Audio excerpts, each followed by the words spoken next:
Salam dan bahagia Bapak Ibu sekalian, terutama kepada Ibu Bapak Nana Suryana, ada di sini tadi ada Pak Irman Firmansyah, ada Pak Yadi Gunawan Widianti, ada juga Bu Iis tadi. Mohon izin Bapak Ibu. Baru masuk saya, mohon maaf Pak.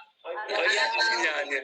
Ya, Bapak Ibu, mohon izin nih Bapak Ibu sekalian mau berbagi di sini dengan kelas Bapak Ibu. Hari ini kita belajar bersama elaborasi pemahaman untuk tentang visi ya, visi dari guru penggerak. Bapak Ibu sekalian, perkenalkan, nama saya Januari Sugiarto. Saya saat ini bertugas di sekolah Kinderfield Highfield Durensawit, eksekutif prinsipal atau kepala sekolah eksekutif. Di sini ada nomor handphone saya dan juga email saya, Bapak Ibu sekalian. Apabila nanti ada pertanyaan ataupun mau berbagi kisah sukses, silahkan dihubungi ya Bapak Ibu, jangan sungkan.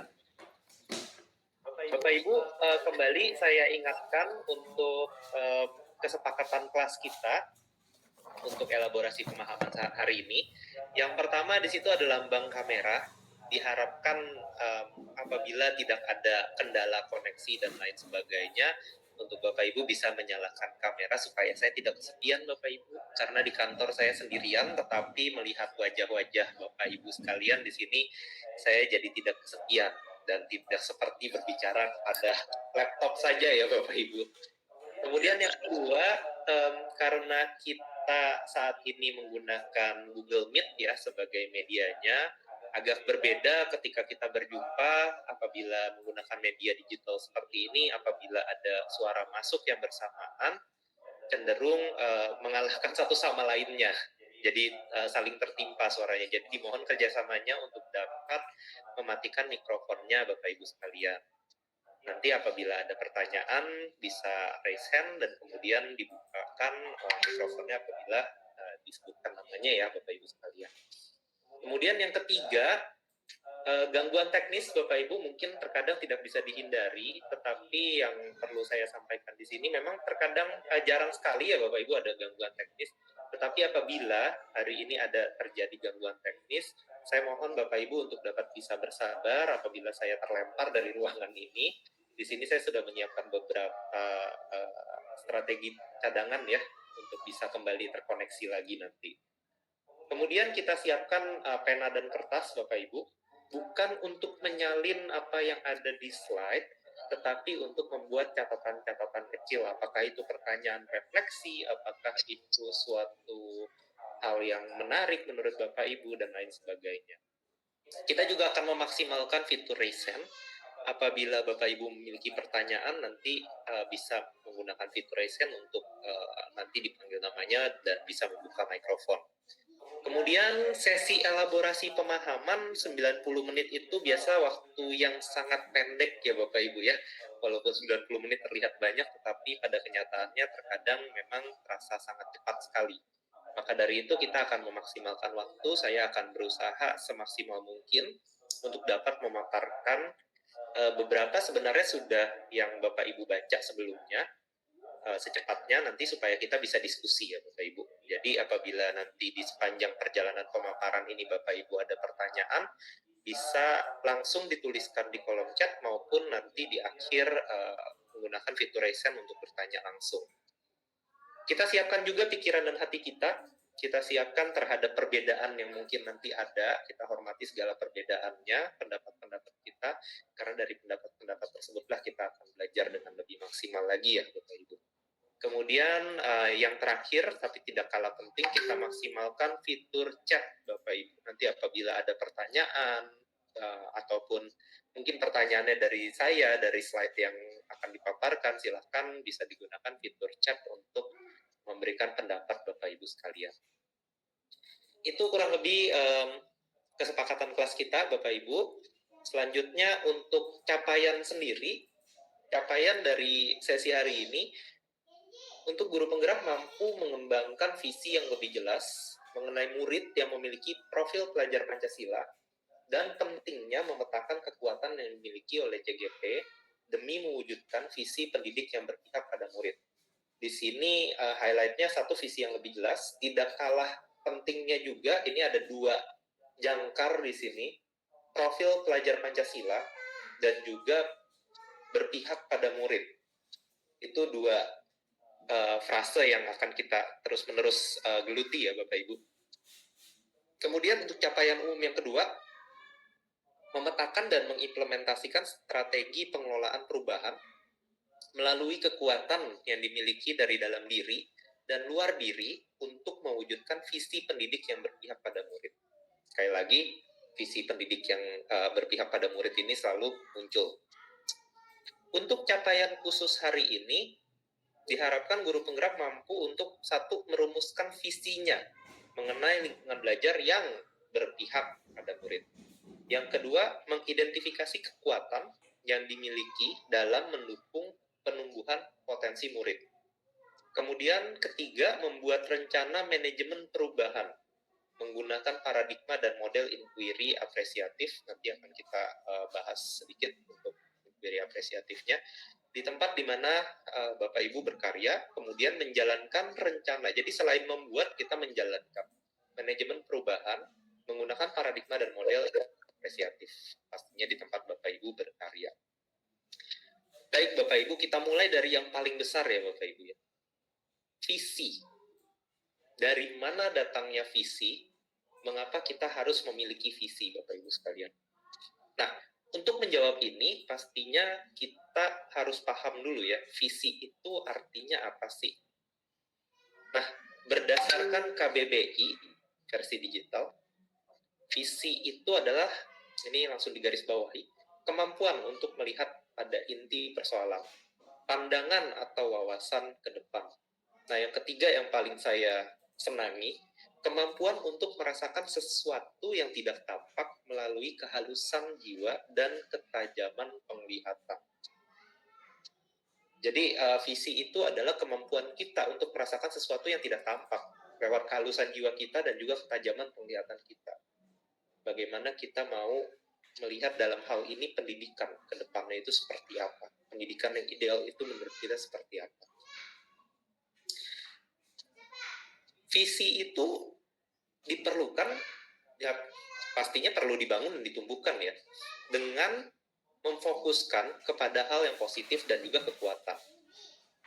Jadi visi itu bukan semata-mata dibuat berdasarkan kekurangan yang ada, Bapak Ibu. Visi yang kita dalami di modul 1.3 ini adalah visi yang datangnya dari hal positif, dari kekuatan. Nah, nanti kita akan bahas lebih lanjut kaitannya terhadap IA ya, inquiry apresiatif.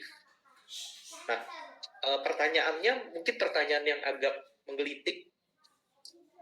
Visi, terkadang memiliki visi itu membuat kita resah. Pernyataan tersebut salah atau enggak ya? Kalau dari refleksi saya Bapak Ibu sekalian, pemahaman tersebut tidak salah. Kenapa? Karena visi ini saat ini belum terjadi. Dan itu merupakan harapan kita. Pastinya kita akan resah dan gundah apabila kita mau mewujudkan visi tersebut. Tetapi itulah yang membuat kita selalu semangat untuk berjalan ke depan. Jadi jangan khawatir kalau misalnya kita resah terhadap visi kita. Berarti visi kita itu masih valid, Bapak Ibu. Belum tercapai, masih menuju. Apabila visi sudah tercapai, maka saatnya mungkin untuk kita semua untuk mengevaluasi kembali visi kita ke depannya seperti apa. Di sini diingatkan kembali kita semua untuk jangkar kita yang pertama, yaitu profil pelajar Pancasila ya Bapak Ibu. Jadi ini yang menjadi target kita, dasarnya Bapak Ibu. Profil pelajar Pancasila ini terdiri dari 6 dimensi. Dimensi itu yang bentuknya lingkaran ya Bapak Ibu, mulai dari beriman, bertakwa pada Tuhan Yang Maha Esa dan berakhlak mulia, berkebinekaan global, bergotong royong, kreatif, bernalar kritis, mandiri. Itu adalah 6 dimensi dari profil pelajar Pancasila, di mana di setiap dimensinya ada elemen-elemen. Itu yang harus kita pahami dulu ya, peristilahannya. Ada dimensi 6 dan juga ada elemen-elemen. Dan juga kembali diingatkan tentang nilai dan peran dari guru penggerak ini yang kita dalami di modul 1.2 yang lalu. Kita akan banyak di sini berbicara tentang berpihak pada murid, pastinya reflektif, kolaboratif dan mandiri, dan juga inovatif. Bapak Ibu sekalian, di modul ini kuncinya adalah guru penggerak dapat merumuskan dan mencapai visi yang menumbuhkan profil pelajar Pancasila pada murid-muridnya melalui inisiatif perubahan yang positif dan apresiatif. Jadi, visi, profil pelajar Pancasila, perubahan, positif, dan apresiatif. Itu kata-kata kuncinya. Di sini dirangkumkan visi, merumuskan, mencapai, menumbuhkan 3P. 3P itu profil pelajar Pancasila ya Bapak Ibu. Proses perubahan, proses belajar, paradigma inquiry apresiatif, model manajemen perubahan baca. Jadi itu kata-kata kunci yang kita geluti di modul ini Bapak Ibu sekalian. Apa visi Bapak Ibu mengenai murid dan sekolah impian? Di sini saya percaya di awal, di eksplorasi konsep dimulai dari diri, itu Bapak Ibu pernah mengisi ini ya Bapak Ibu. Pernah melengkapi kalimat rumpang yang ada ini. Tetapi saat ini saya ajak Bapak Ibu untuk coba kita kembali ke saat dimana kita melengkapi kalimat rumpang ini. Karena terkadang kecenderungannya Bapak Ibu, kita kurang menikmati. Kita mengisi ini hanya untuk memenuhi, tapi kita tidak menikmati prosesnya.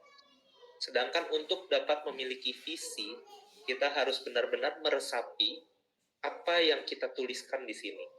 Jadi biasanya tulisannya pendek, Bapak Ibu, jawabannya pendek sekali. Nah, ini di sini diberikan contoh dari penulis modul. Seperti itu kurang lebih Bapak Ibu. Saya nggak akan membacakan satu persatu. Sekali lagi nanti slide-nya juga akan dibagikan pada Bapak Ibu sekalian. Tetapi ini bagaimana gambaran penulis ketika kita tenggelam, kita bermesraan bersama mimpi kita tentang visi, tentang bagaimana pendidikan itu seharusnya. Dan jawabannya mungkin berbeda-beda antara satu dengan yang lain, Bapak Ibu sekalian. Bapak Ibu bisa memiliki pendapat, tapi pastinya saya rasa tidak akan keluar dari profil pelajar Pancasila. Itu sangat universal dan sangat applicable di Indonesia, profil pelajar Pancasila. Kenapa sih ini penting? Kenapa kita penting untuk tenggelam dalam refleksi ini? Karena refleksi inilah nanti yang dapat membantu kita untuk mendesain, menerjemahkan visi kita, Bapak Ibu. Ini hal-hal besar, hal-hal kecilnya seperti ini. Hal besarnya nanti dirangkum menjadi satu kalimat yang luar biasa, itulah visi kita. Visi pendidikan yang optimal. Nah, Bapak Ibu, di sini saya mau membahas sedikit tentang alur konsep di 1.3 ini, di modul 1.3. Kita berangkat dari profil pelajar Pancasila, di mana profil pelajar Pancasila ini diwujudkan melalui visi. Jadi visi ini jadi pegangan kita, Bapak Ibu. Apa sih visi itu? Visi itu adalah yang pertama makna. Makna yang berubah menjadi kata. Makna maksudnya apa? Bagaimana kita memaknai pendidikan yang seharusnya, pendidikan yang ideal menurut kita, berdasarkan jangkarnya profil pelajar Pancasila. Pendidikan yang ideal itu seperti apa? Makna pastinya. Apa makna dari pendidikan tersebut di diri kita? Makna ini diterjemahkan di dalam kata-kata. Ya saat ini sayangnya masih kata-kata ya Bapak Ibu yang bisa kita pahami. Belum bisa telepati kita Bapak Ibu, satu sama lain membaca pikiran. Jadi masih perlu dalam bentuk kata-kata. Makna ini diwujudkan dengan kata-kata. Kata-kata ini yang selanjutnya nanti menjadi prakarsa. Prakarsa kemudian menjadi semangat. Karena ada prakarsa kita semangat untuk berangkat maju ke depan. Semangat ini yang nanti akan ditularkan sehingga bisa dilaksanakan bersama. Secara bersama-sama kita memberikan upaya yang maksimal, upaya tersebut menjadi karya pada akhirnya. Jadi berangkat dari memaknai kata-kata tersebut sampai dengan menjadi karya. Itu alur konsep 1.3 nih Bapak Ibu. Nah, bagaimana cara perjalanan dari makna menjadi karya ini? Lewat prakarsa perubahan. Jadi visi Bapak Ibu yang sebegitu luasnya nanti diturunkan Bapak Ibu menjadi prakarsa perubahan. Prestasi, pencapaian, kodrat anak, dan asas trikot itu pegangannya. Pegangan dari prakarsa perubahan kita. Nah, perubahan perubahan yang seperti apa yang kita mau di modul 1.3 ini? Perubahan itu biasanya ada dua pola pikir atau sudut pandang yang kita gunakan untuk melakukan perubahan. Pola pikir terhadap kekuatan atau sudut pandang kekuatan ataupun sudut pandang masalah. Nanti kita akan dalami lagi. Yang kita mau di modul 1.3 ini adalah yang berdasarkan kekuatan, di mana kata kuncinya adalah inquiry apresiatif. Itu filosofinya. Yang selanjutnya dibantu diterjemahkan oleh satu alat yang dinamakan dengan Bagja. Buat pertanyaan utama, ambil pelajaran, gali mimpi, jabarkan rencana, dan atur eksekusi. Bagja ini mengungkap, mengapresiasi, memungkinkan, memberdayakan, menyatukan, dan akhirnya mewujudkan. Ini alur konsepnya Bapak Ibu. Sekali lagi, berangkat dari profil pelajar Pancasila, visi yang akan membuat prakarsa perubahan yang berdasarkan kekuatan, inquiry apresiatif, dengan alat Bagja, supaya bisa terwujud. Itu alur dari modul 1.3 di dalam satu slide. Kembali saya ingatkan ya Bapak Ibu, bahwa maksud pendidikan menurut Ki Hajar Dewantara, ini yang bisa kita simpulkan sebagai tujuan dari pendidikan kita, adalah menuntun segala kekuatan kodrat yang ada pada anak-anak, agar mereka dapat mencapai keselamatan dan kebahagiaan yang setinggi-tingginya, baik sebagai manusia maupun anggota masyarakat. Ini tujuan pembelajaran kita. Tapi, mungkin kita akan tertawa sinis ya Bapak Ibu setelah ini. Yang banyak terjadi, nggak tahu oleh siapa, ini diubah menjadi seperti ini Bapak Ibu.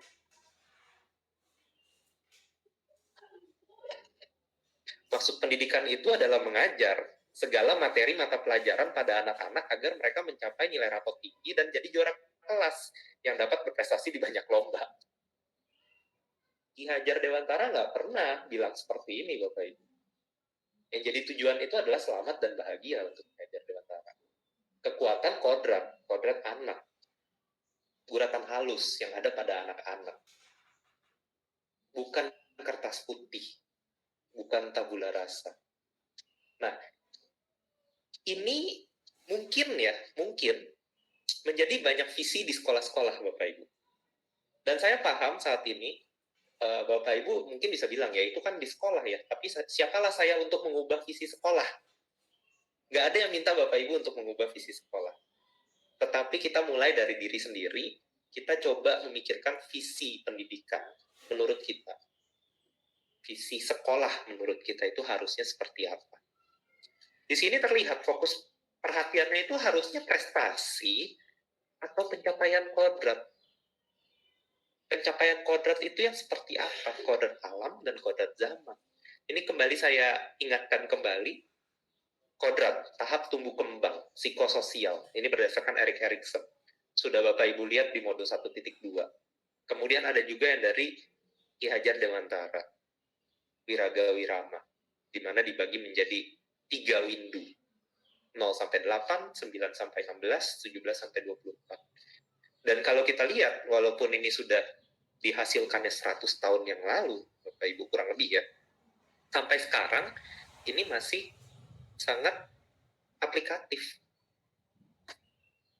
Ini contoh penerapan Wiraga Wirama di Sanggar Anak Alam Yogyakarta. Bahwa di eksplorasi pengalaman Wiraga 0 sampai 8 tahun itu diaplikasikan di TK PAUD ya Bapak Ibu. Itu pengalaman raga, indera, imajinasi, dan eksplorasi simbol. Nggak lebih dari itu. Eksplorasi simbol Bapak Ibu. Kemudian masuk ke kelas 1 sampai kelas 3 itu baru masuk pengenalan teks, pengenalan huruf, pengenalan angka. Riset proyek durasi pendek, 1 minggu dapat berkelompok.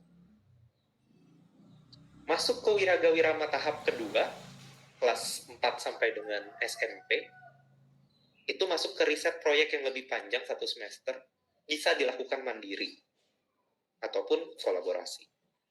Nah, masuk ke yang terakhir, riset proyek 5 sampai 10 tahun ke depan. Tapi melihatnya dari saat ini, dimulai dari sekarang. Jangka panjang Bapak Ibu. Tujuannya apa? Pembelajar mandiri seumur hidup. Supaya dia bisa belajar mandiri secara terus-menerus. itu yang dianggap sebagai perwujudan dari Wiraga Wirama di Sanggar Alam Yogyakarta. Bapak Ibu, ketika kita menyebutkan visi, kita itu sebenarnya sedang menanam keyakinan. Keyakinan apa aja sih yang mau kita tanam? Kita yakin bahwa semua murid mencapai suatu prestasi jika selaras dengan kodratnya. Itu yang pertama. Yang kedua, kita yakin bahwa murid mampu mengambil kendali atas pembelajaran dan pencapaian mereka. Determinasi diri. Yang ketiga, kita yakin bahwa dalam proses belajar, hubungan guru-murid itu adalah kemitraan. Tidak ada satu yang lebih hebat dari yang lainnya. Sifatnya kemitraan. Ini yang coba kita tanamkan, Bapak Ibu sekalian. Pastinya menjadi pertimbangan dalam menetapkan visi. Keyakinan-keyakinan ini yang harus kita tanamkan, Bapak Ibu. Bapak Ibu, kita mau bermain sedikit. Itu tadi tentang visi. Kita sudah mau masuk ke dalam yang berikutnya. Di sini ada satu gambar, foto, dan ada pertanyaan, apa yang terlihat dari gambar ini? Silakan dijelaskan secara singkat aja Bapak Ibu. Satu hal pertama yang langsung terlontar di pikiran Bapak Ibu ketika melihat gambar ini di dalam kolom chat. Saya tunggu 1-2 menit. Yang terlihat dituliskan di kolom chat ya Bapak Ibu.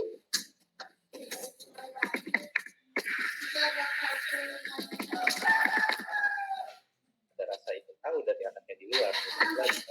Ada lagi yang belajar, perbedaan atau kemauan belajar.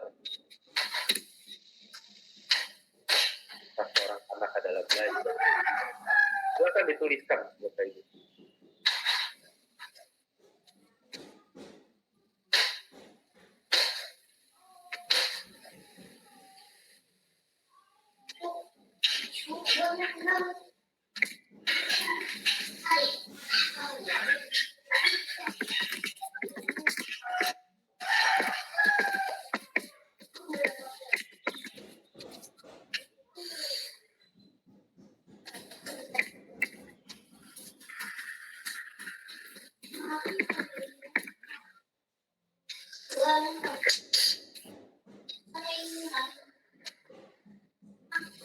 Kita sama-sama membaca chatroom ya Bapak Ibu ya, pendapat dari teman-teman. Tidak ada yang benar dan salah ya Bapak Ibu, karena ini hanya pendapat.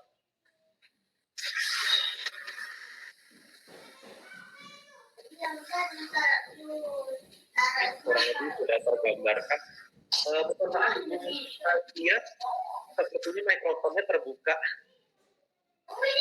Terima bisa untuk mematikan mikrofon. Terima kasih. Ya, Bapak Ibu sekalian, di sini sudah banyak sekali ide-ide atau gambaran dari Bapak Ibu tentang foto yang terlihat di layar Bapak Ibu sekalian. Dan saya cukup lega ya Bapak Ibu, karena secara jumlah cukup banyak yang melihat ini secara aset, yang melihat ini secara positif. Karena kalau misalnya kita sekedar melihat, mungkin saja yang kita lihat hanya sampah yang ada di luar kelas ini. Ada anak yang kasihan, mau belajar tapi tidak mendapat kesempatannya. Sekolah yang kurang baik keadaannya. Dan negatif-negatif lainnya. Tetapi di sini juga banyak yang melihat kemauan anak untuk belajar, kelas di mana belajar itu menarik, dan lain sebagainya. Yang saya coba gambarkan di sini, yang jelas untuk mewujudkan visi pasti ada, mewujudkan visi itu berarti mencapai tujuan-tujuan. Berarti ada prakarsa perubahan ya Bapak Ibu. Tadi sudah disampaikan bahwa prakarsa perubahan itu ada dua masalah, yaitu masalah untuk diatasi atau diselesaikan. Ini terlihat dari tadi misalnya anak yang kesenjangan yang cukup tinggi, ada anak yang nggak bisa belajar, itu berdasarkan masalah. Sudut pandang berdasarkan masalah, Bapak Ibu. Upayanya pasti mencari dan mengatasi masalah. Perspektifnya ada sesuatu yang salah. Itu tentang masalah. Fokus kita adalah cari kelemahan dalam sistem tersebut. Masalah itu kesulitan, batu sandungan. Pengalaman emosinya pasti negatif. Itu apabila kita melihat secara masalah. Yang berikutnya, apabila kita melihat secara kekuatan atau potensi, Bapak Ibu. Nah, ini yang tadi saya bilang, bahwa di kelasnya menarik, keinginan belajar anak yang sungguh tinggi, itu berdasarkan kekuatan dan potensi. Apabila ada kekuatan dan potensi, beda sama masalah yang kita atasi. Kalau ada kekuatan, kita daya gunakan. Maka dari itu, upayanya adalah identifikasi, apresiasi, selidiki. Itu upayanya yang harus kita cari tahu. Kalau tadi mencari dan mengatasi masalah. Kalau ini identifikasi, apresiasi, dan selidiki kekuatan, potensi, atau aset yang ada. Perspektif kita, sudut pandang kita, pasti ada kekuatan atau potensi atau aset. Sehingga fokus kita adalah apresiasi kekuatan, Bapak Ibu. Apresiasi potensi, apresiasi aset. Dalam sistem tersebut, semangat gotong royong, kokreasi, masalah itu sama dengan tantangan atau batu lompatan, bukan batu sandungan. Kalau yang tadi di masalah itu batu sandungan, masalah itu kesulitan. Kalau ini masalah adalah tantangan, batu lompatan. Pengalaman emosinya positif, bahagia. Saya yakin kok di setiap sisi itu pasti ada negatif dan positifnya, tergantung bagaimana sudut pandang kita melihatnya. Di sini ada Peter Drucker, seorang pegawai manajemen nomor 1 di dunia. Beliau mengatakan bahwa tugas kepemimpinan, karena kita semua ini adalah pemimpin ya Bapak Ibu, setidaknya pemimpin untuk diri kita sendiri. Tugas kepemimpinan itu adalah menciptakan keselarasan kekuatan dengan cara membuat kelemahan suatu sistem menjadi tidak relevan. Nggak mungkin ada sistem yang secara luar biasa tidak memiliki kelemahan, Bapak Ibu. Setiap sistem pasti memiliki kelemahannya. Atau kalau kita bilang secara pendidikan, setiap sekolah pasti ada kelemahannya. Setiap guru pasti ada kelemahan. Kalau kita fokus kepada kelemahan itu, kita nggak akan bergerak. Termasuk anak ya. Anak pasti ada kelemahannya. Nggak mungkin anak semuanya positif. Tugas kita sebagai pemimpin adalah menyelaraskan kekuatan. Kekuatan-kekuatannya apa aja sih? Itu kita inventaris, Bapak Ibu. Supaya kelemahan-kelemahan itu menjadi tidak relevan lagi. Karena besarnya kekuatan, kelemahan tersebut sudah tidak kita lihat lagi. Itu bagaimana sudut pandang berdasarkan aset, berdasarkan potensi. Ini gambaran ya Bapak Ibu. Gambaran dari sudut pandang kita ketika melihat gambar tadi. Memang secara umum kita terbiasa melihat kelemahan Bapak Ibu. Jadi yang saya coba ajak Bapak Ibu saat ini adalah kita melatih diri kita, menyadarkan diri kita bahwa kelemahan itu pasti selalu ada. Tapi kita fokus di positifnya, di potensinya, di asetnya. Ini di sini ada orang yang melihat, look what we are missing. Lobangnya semakin besar. Itu defisit fokus. Dia nggak melihat yang dia sudah dapat. Ada satu lagi yang bilang, look what we've got. Lihat apa yang kita dapat saat ini. Oh, kita dapat sebongkah lahan misalnya. Jadi mari kita melihat, mengganti sudut pandang kita dari yang tadinya permasalahan menjadi aset, menjadi potensi. Itu yang disebut sebagai IA, inquiry apresiatif. Itu bahasa Inggrisnya appreciative inquiry. Asal katanya apa sih? Inquiry. Inquiry itu artinya apa ya Bapak Ibu ya? Artinya bertanya. Inquiry itu bertanya.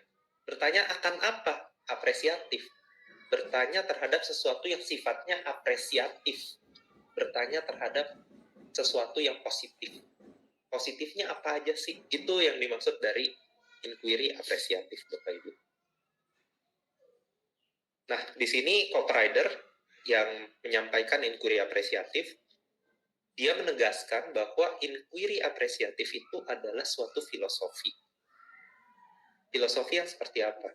Filosofi suatu landasan berpikir yang berfokus pada satu upaya kolaboratif, menemukan hal positif. Jadi upaya kolaboratif dalam menemukan hal yang positif, bukan cuma sendiri, tapi dimulai dari diri sendiri. untuk menemukan hal yang positif. Terhadap apa? Di dalam apa? Dalam diri seseorang, dalam suatu organisasi, dan di sekitarnya. Jadi di mana aja. Kapan? Baik di masa lalu, aset yang ada di masa lalu, di masa kini saat ini, dan juga di masa depan. Itu inquiry apresiatif menurut Cooper Ryder sebagai pencetus inquiry apresiatif. Dan saya bersyukur di sini kita mengetahui ini cukup awal ya Bapak Ibu, karena jujur inquiry apresiatif ini baru mulai diaplikasikan di dunia bisnis, Bang. Jadi alangkah baiknya apabila kita bisa mengaplikasikan ini di dunia pendidikan sesegera mungkin. Melihat segala sesuatu berdasarkan kekuatan, bukan kelemahan. Inti dari inquiry apresiatif. Nah, di sini kita bicara sedikit tentang model Bagja. Memulai prakarsa perubahan itu dengan model Bagja. Prakarsa perubahannya melalui apa? Melalui sisi positif, inquiry apresiatif ya, melalui sisi positif kekuatan atau aset. Sehingga menguatkan individu dan semangat gotong royong. Karena kalau kita melihatnya kelemahan itu tidak menguatkan individu, apalagi semangat gotong royong. Wong yang kita lihat sudah kelemahan. Nah, pastinya ketika kita menguatkan individu dan semangat gotong royong itu mendorong perjumpaan multi unsur. Banyak sekali unsur-unsur yang tadinya nggak kelihatan jadi kelihatan Bapak Ibu. Yang tadinya terpendam menjadi terlihat. Karena kita membuka mata kita terhadap sesuatu yang positif. Nah, untuk apa sih? Pastinya untuk meningkatkan kualitas layanan pendidikan di sekolah yang berpihak pada murid. Itu inti dari model Bagja yang ada di modul 1.3 ini ya Bapak Ibu ya. Nah, prakarsa perubahan ini yang pastinya meningkatkan kualitas layanan pendidikan di sekolah sehingga berpihak pada murid, itu pasti ujungnya adalah well-being murid. Well-being itu artinya keselamatan dan kebahagiaan murid Bapak Ibu. Jadi fokus dari prakarsa perubahan kita adalah murid, dan murid. Ada 3 fokus, tiga-tiganya murid. Itu fokus kita Bapak Ibu. Apanya murid? Keselamatan dan kebahagiaannya. Itu yang menjadi fokus dari prakarsa perubahan kita. Di luar profil pelajar Pancasila ya Bapak Ibu. Ini nilai-nilainya. Nah Bapak Ibu, saya juga mengajak untuk melihat ilustrasi ini. Ini diambil dari Robert Kiyosaki dalam bukunya Business School. Beliau menggambarkan proses belajar itu sebagai gambar burung ketika pertama kali belajar terbang, Bapak Ibu. Jadi tidak ada burung yang belajar terbang pertama kali langsung naik ke atas, Bapak Ibu. Dia pasti akan seakan-akan terjatuh dulu, baru naik ke atas. Kurvanya akan selalu seperti itu. Demikian pula proses belajar kita, Bapak Ibu. Pastinya nanti melihat sisi positif ya agak susah. Tapi kita biasakan diri kita, pastikan kita akan naik. Kita akan bangkit. Demikian pula dari daur belajar yang sudah kita pernah lihat di modul 1.2 Bapak Ibu. Yang perlu saya sampaikan di sini, mungkin di antara kelas kita yang ada di sini, dari total ada 74 peserta, luar biasa banyaknya, ada Bapak Ibu yang sudah mulai dalam proses penerapan Bagja. Ada juga Bapak Ibu yang masih dalam proses mengolah. Ada yang baru menyimpulkan misalnya. Dimanapun posisi Bapak Ibu tidak masalah, karena daur belajar akan selalu berputar Bapak Ibu. Kita bukan sedang berlomba. Yang penting adalah kita terus berjalan. Setelah menerapkan, mengalami, mengungkapkan, mengolah, menyimpulkan. Setelah menyimpulkan, menerapkan lagi pastinya. Karena sudah ada kesimpulan yang baru. Menerapkan, mengalami, mengungkapkan, mengolah, menyimpulkan lagi. Ini adalah suatu proses. Tidak penting kita berada di mana, yang penting kita terus berjalan. Di sini juga kita diingatkan terhadap circle of influence atau lingkaran pengaruh. Bahwa yang dapat kita kontrol itu adalah sesuatu yang sifatnya berada di dalam lingkaran pengaruh kita. Di luar lingkaran pengaruh ada lingkaran kepedulian dan lingkaran perhatian, di mana kita tidak bisa mengontrol hal-hal tersebut. Jadi dengan kata lain, lingkaran pengaruh ini besarannya berbeda-beda ya Bapak Ibu. Mungkin ada dari antara Bapak Ibu yang lingkaran pengaruhnya sudah cukup besar sampai bisa mengubah visi sekolah misalnya. Ada juga yang belum sampai di situ. nggak masalah kita ada di mana lingkaran pengaruhnya selama target kita adalah supaya kita bisa memperbesar lingkaran pengaruh kita. Yang pasti mulai dari diri sendiri. Itu bagaimana kita menjalankannya. Nah, lingkaran pengaruh ini dimensinya ada apa aja? Mulai dari dalam diri sendiri, orang lain, institusi, dan yang paling besar lingkungan dan masyarakat. Apa saja sih yang mempengaruhi bagaimana kita bisa memperbesar lingkaran pengaruh kita? Relasi, komunikasi, kolaborasi, dan kontribusi. Semakin besar kemampuan kita dalam hal berelasi, berkomunikasi, berkolaborasi, dan berkontribusi, semakin besar juga lingkaran pengaruh kita pada akhirnya, Bapak Ibu. Kita kembali ke Ki Hajar Dewantara tentang perubahan, karena kita bicara tentang prakarsa perubahan ya, Bapak Ibu. Dari Ki Hajar Dewantara ini dipinjam dari Pak Iwan Syahril ya. Prinsip melakukan perubahan itu adalah menggunakan asas trikon. Asas trikon itu apa aja sih? Kon yang pertama itu continue, berkesinambungan. Continue itu bukan berarti terus-menerus, Bapak Ibu. Bukan berarti kita jalan nggak berhenti. Yang perlu diperhatikan dari asas trikon continue ini adalah ketika kita berjalan memang secara terus-menerus ke depan, tetapi kita terus memperhatikan relevansinya terhadap sejarah masa kini dan juga masa depan. Itu yang disebut sebagai continue. Jadi nggak cuma maju terus, tapi kita nggak ngelihat lagi yang di belakang-belakang. Kon yang kedua adalah konvergen. Konvergen itu artinya universal, titik temu, kesamaan. Mudah-mudahan konvergensi ini kita bisa disamakan melalui profil pelajar Pancasila ya Bapak Ibu, karena sifatnya sangat universal dan sangat aplikatif di Indonesia. Tapi kita tidak boleh melupakan kon yang ketiga, konsentris. Apa sih konsentris itu? Kontekstual, unik, latar belakang berdasarkan kultur, lokal, dan individual. Makanya ini uniknya ya Bapak Ibu, selain continue ya, harus konvergen tapi konsentris. Harus ada titik temu, harus universal, tapi harus juga memperhatikan keunikan dan latar belakang kultur masing-masing. Inilah yang menyebabkan nanti visi Bapak Ibu ya akan berbeda-beda karena sesuai dengan latar belakang yang ada.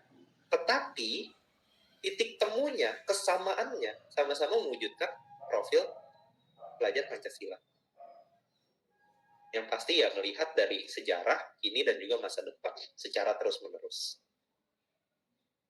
Ini dipinjam secara termasuk gambarnya ya, karena Pak Iwan Syahril, Dirjen GTK kita menggambarkan prinsip kontinu, konvergen atau dan konsentris ini, asas trikon ini sebagai tata surya yang terus-menerus berputar, pusatnya matahari, selalu berputar tapi tidak pernah bertabrakan. Pada lintasannya masing-masing, konsentris. Konvergen matahari, terus-menerus berputar, kontinu. Itu gambaran dari Pak Iwan Syahril. Yang pasti, kembali lagi ke guru penggerak. Guru penggerak itu tergerak, bergerak, dan pada akhirnya menggerakkan diri dan sesama untuk semesta. Ya, mungkin di antara kita di sini ada yang baru masuk tahap tergerak ya Bapak Ibu ya, masuk ke calon guru penggerak. Ada juga mungkin yang sudah bergerak, sudah aplikasikan Bagja. Ada juga yang sudah menggerakkan mungkin. Udah kasih tahu ke teman-temannya, ayo kita jalanin Bagja. Gak masalah dimanapun tahapan itu. Silahkan dinikmati. Nah, Bapak Ibu, saya ingin menyampaikan sedikit, ini dari Louis. Maksud dari inquiry apresiatif adalah memungkinkan anggota komunitas sekolah melakukan kokreasi langkah maju bersama yang berangkat dari kedalaman pemahaman akan makna atau inti kesuksesan dan sumber daya mereka sendiri, sehingga kokreasi kesuksesan masa depan mereka kontekstual. Jadi itu yang dimaksud dari inquiry apresiatif. Kokreasi ya, langkah maju bersama. Nah, inquiry apresiatif ini menjadi filosofi yang mendasari Bagja yang dikenal di modul 1.3 ini. Buat pertanyaan, ambil pelajaran, gali impian, jabarkan rencana, dan atur eksekusi. Pastinya dasarnya adalah prakarsa perubahan. Prakarsa perubahannya untuk apa? Untuk mewujudkan visi. Makanya tadi ada visi, perubahan, bagja. Baru perwujudan. Bagja ini adalah alatnya, Bapak Ibu. Nah, di sini kita latihan sedikit ya Bapak Ibu. Kembali lagi saya ingatkan yang lingkaran itu dimensinya, elemennya di dalam kotak. Pikirkan prakarsa-prakarsa perubahan yang dapat mewujudkan satu elemen dari 6 dimensi profil pelajar Pancasila melalui pembiasaan rutinitas atau terintegrasi dalam pembelajaran atau pelatihan tersendiri dan lain-lain. Silahkan Bapak Ibu tulis di chat box. Di sini saya berikan contoh 2. Yang pertama, mengambil dimensi kreatif ya Bapak Ibu ya. Mengembangkan pembelajaran yang dapat meningkatkan kreativitas anak. Ini dimensinya yang diambil. Mau ambil elemen, mau ambil dimensi, silahkan. Yang kedua, ini ngambil elemennya nih Bapak Ibu. Memang tidak tercermin, tidak tertulis secara langsung memperoleh dan memproses informasi dan gagasan. Tapi di sini dikatakan mewujudkan pojok literasi yang nyaman dan berkelanjutan di kelas. Tujuannya apa? Untuk memperoleh dan memproses informasi dan gagasan. Itu adalah 2 contoh Bapak Ibu. Nah, silahkan Bapak Ibu tuliskan di chat box yang kira-kira bisa menjadi prakarsa perubahan yang demi mewujudkan profil pelajar Pancasila. Ini saya kebelakangkan dulu supaya bisa terlihat dimensi dan elemennya. Silakan Bapak Ibu, 3 menit ke depan ya, dituliskan. Bernalar kritis menunjukkan gambar atau video yang mengundang tanya dan diskusi dalam kelas. Luar biasa sekali, Bu Prima. Silakan Bapak Ibu, kita sambil melihat satu sama lain apa yang mau diwujudkan, boleh dimensi, boleh elemen. Kalau mau lebih fokus, silahkan ke elemen. Karena dimensi sifatnya luas ya. Biasanya bukan biasanya, di satu dimensi pasti ada lebih dari satu elemen. Kenapa kita latihan membuat prakarsa perubahan ini?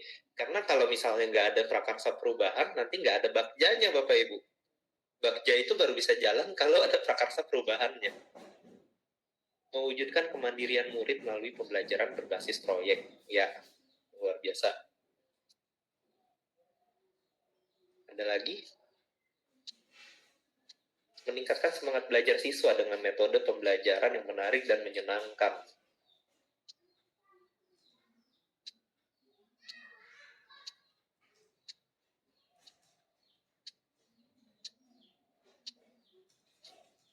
Mengembangkan potensi anak melalui stimulus dan kemandiriannya.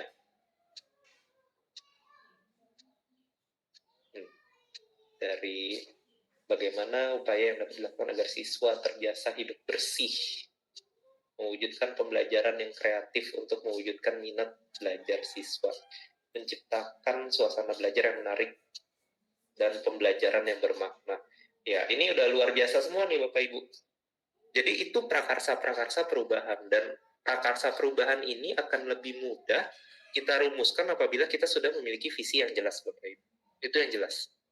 Kenapa? Karena prakarsa perubahan ini adalah perwujudan nyata terhadap perubahan yang ditujukan untuk mewujudkan visi kita.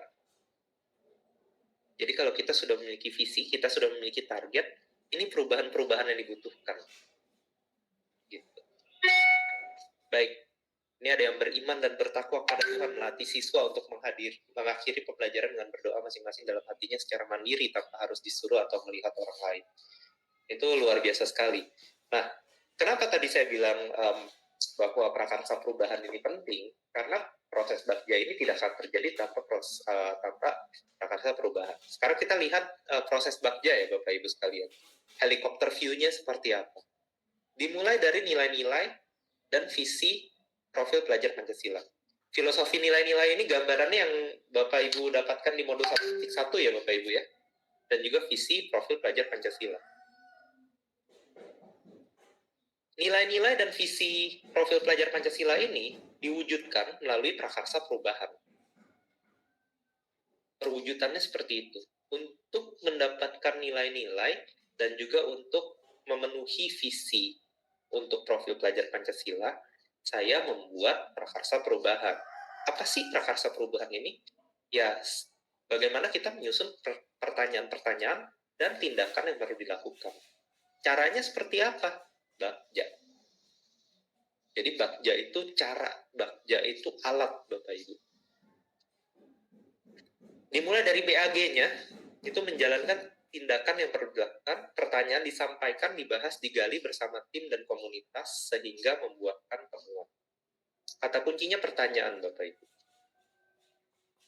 Kemudian kita revisi, kita konfirmasi pertanyaan dan tindakan yang sudah dibuat dengan hasil temuan, dialog, diskusi. Tahap demi tahap kita langsungkan. Kemudian bagian JA-nya itu adalah aksi nyatanya, rencana nyatanya. Biasanya kalau di sekolah itu berupa dokumen resmi. Prakarsa, program, kolaborasi. Programnya, Bapak Ibu. Dimulai dari J-nya apa aja secara garis besar, A-nya itu udah masuk ke action plan atau rencana aksi. Ini semua dieksekusi demi terwujudnya filosofi dan nilai-nilai. Nilai-nilai dan juga profil pelajar Pancasila. Pastinya dalam eksekusinya ada monitoring dan evaluasi, kemudian kembali lagi ke prakarsa perubahan selanjutnya. Ini bentuk helikopter view-nya, Bapak Ibu. Kalau dari atas kita lihat nih, bakja ini seperti ini. Makanya prakarsa perubahan itu penting banget. Dan saya lihat di sini, saya rasa nggak masalah lagi ya untuk membuat prakarsa perubahan. Tinggal yang perlu saya ingatkan kembali, alangkah lebih mudahnya apabila kita sudah memiliki visi, Bapak Ibu. Jadi itu yang pertama. Target kita apa? Tanpa adanya visi, prakarsa perubahan kita ini sporadik, Bapak Ibu. Kemana-mana. Tujuannya apa? Belum tahu. Coba impikan dulu, melalui tadi mengisi yang rumpang dulu, supaya ada gambaran. Bermesraanlah dengan kalimat rumpang tersebut, supaya kita ada gambaran. Kita mau pendidikan Indonesia itu seperti apa sih? Atau sekolah kita itu seperti apa sih? Pendidikan yang kita jalani untuk murid-murid kita seperti apa? Setelah ada itu, baru masuk ke prakarsa perubahan. Apa yang harus kita lakukan supaya visi tersebut terwujud? Satu demi satu. Hal-hal kecil, satu demi satu. Dianalisa lewat bakja. Dan akhirnya dieksekusi. Pastinya dengan menggunakan metode inquiry apresiatif. Nah, Bapak Ibu, ini adalah kanvas rancangan bakja. Di sini biasanya banyak yang tertawa ya. Saya kembali mengingatkan bahwa di dalam kanvas rancangan tersebut, kolom pertamanya kan tahapan ya, bakja. Tahapannya ya bakja. Kemudian kolom keduanya itu pertanyaan, Bapak Ibu.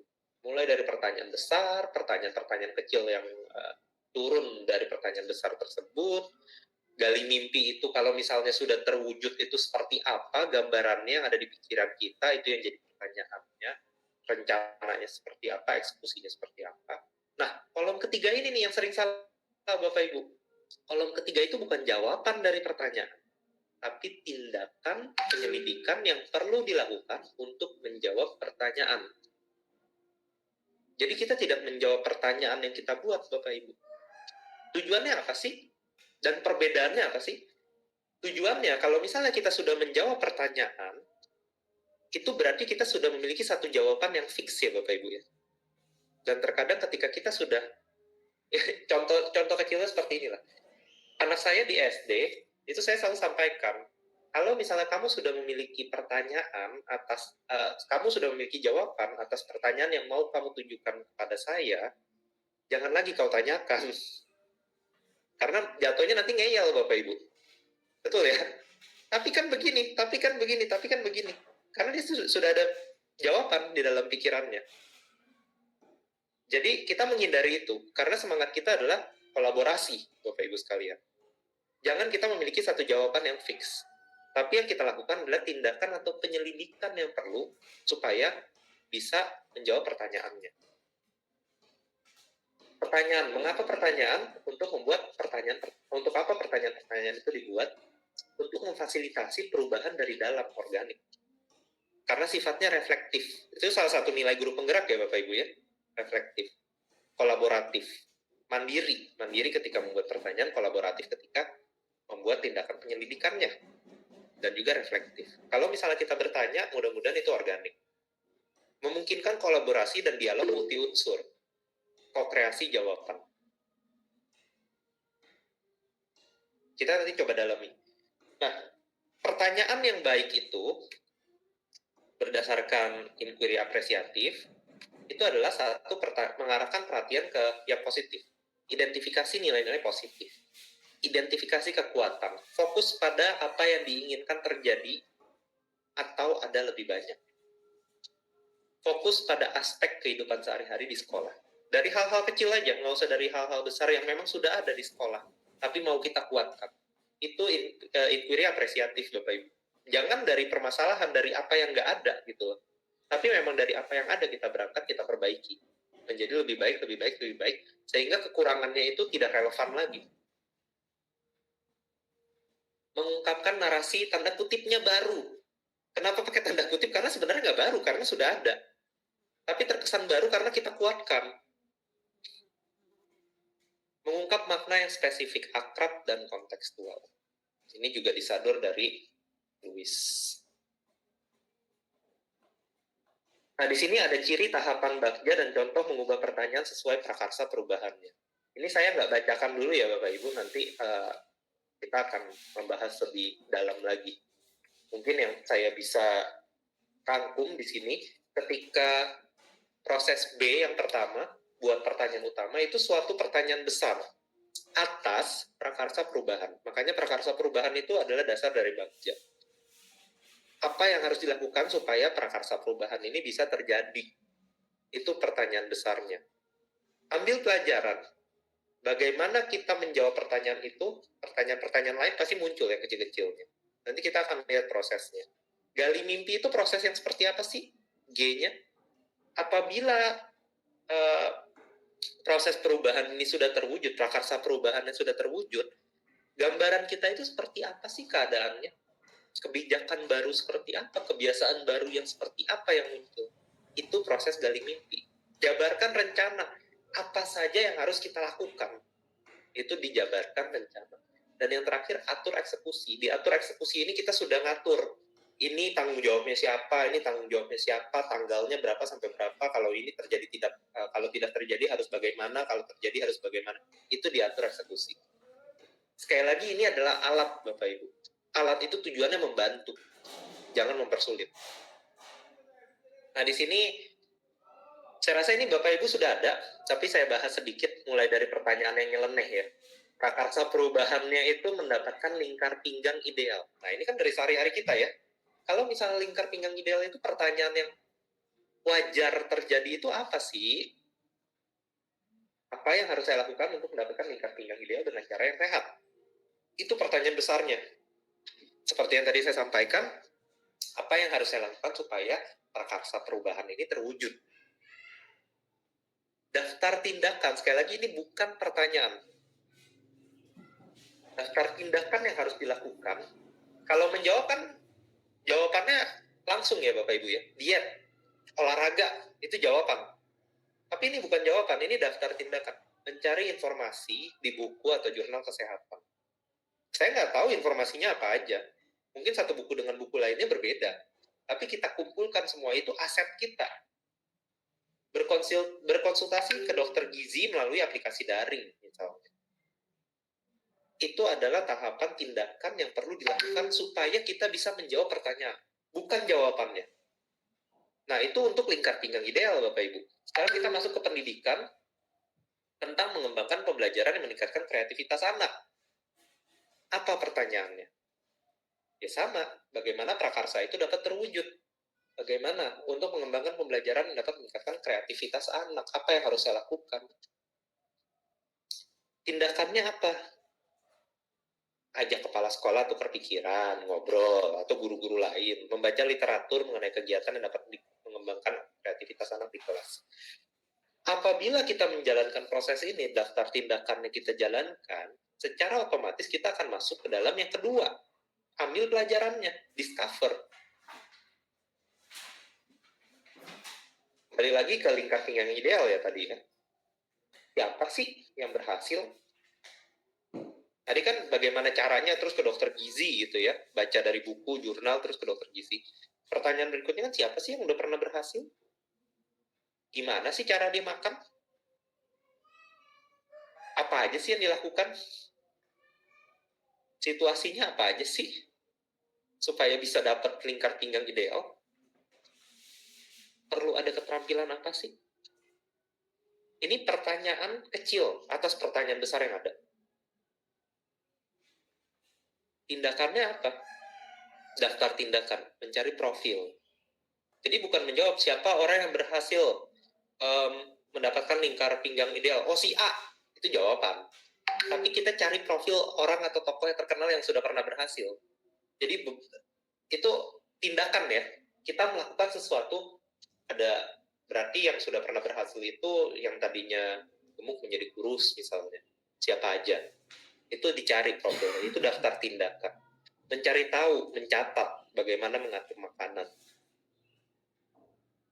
Bukan menjawab pertanyaannya, tapi ini tindakan yang harus dilakukan supaya bisa menjawab pertanyaan. Sekali lagi saya sampaikan seperti itu.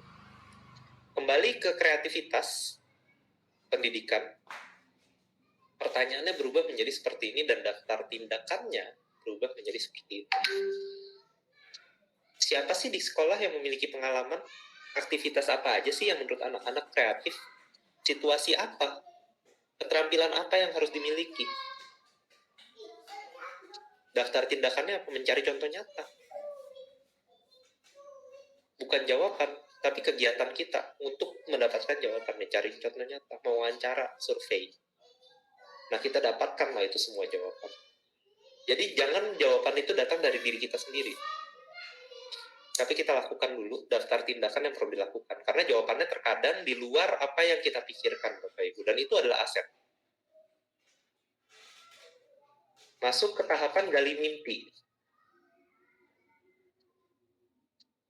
Tentang lingkar pinggang ideal. Ini pertanyaannya, Bapak Ibu. Ini setelah sukses. Gali mimpi itu pemikiran kita setelah sukses. Kebiasaan barunya apa aja ya kalau saya udah dapat? Perasaan saya itu apa ya nanti ya? Hal-hal barunya apa ya yang saya perlu lakukan lagi? Sumber daya apa yang akan tersedia kalau misalnya saya sudah dapat? Tindakannya ya membuat gambaran, memajang gambaran, supaya saya tergambarkan ketika sudah berhasil seperti apa. Nah, kembali ke anak yang meningkatkan kreativitas anak, pertanyaan dan tindakannya berubah. Tapi dasarnya sama, ketika sudah diraih, seperti apa? Kebiasaan apa yang terjadi kalau misalnya anak-anak udah kreatif itu bakalan seperti apa sih? Nah, timbulkanlah pertanyaan-pertanyaan itu. Itu masuk ke gali mimpi. Tindakannya, membuat deskripsi sikap, membuat keterampilan, daftar keterampilan baru, menggambarkan sikap dan respon anak atas kesalahan yang mereka buat melalui wawancara. Itu contoh tindakan yang dilakukan untuk mendapatkan jawaban. Tahap berikutnya jabarkan rencana. Dapatkan lingkar pinggang yang ideal. Dijabarkan rencana ini, kita melakukan atau menampilkan apa saja yang perlu kita lakukan supaya prakarsa perubahan ini terjadi. Makanya di sini masuknya langkah, berapa lama, tindakan-tindakannya apa, ukurnya gimana, menyemangatinya gimana. Ini masuk ke jabarkan rencana. Tindakannya, daftar tindakannya apa, atau penyelidikannya apa yang harus kita lakukan supaya kita bisa menjawab pertanyaan tersebut. Buat jadwal, mendaftar kegiatan utama, apa aja sih kegiatan kita, mengidentifikasi siapa aja yang memotivasi kita. Itu tindakan yang perlu dilakukan. Masuk ke kreativitas anak.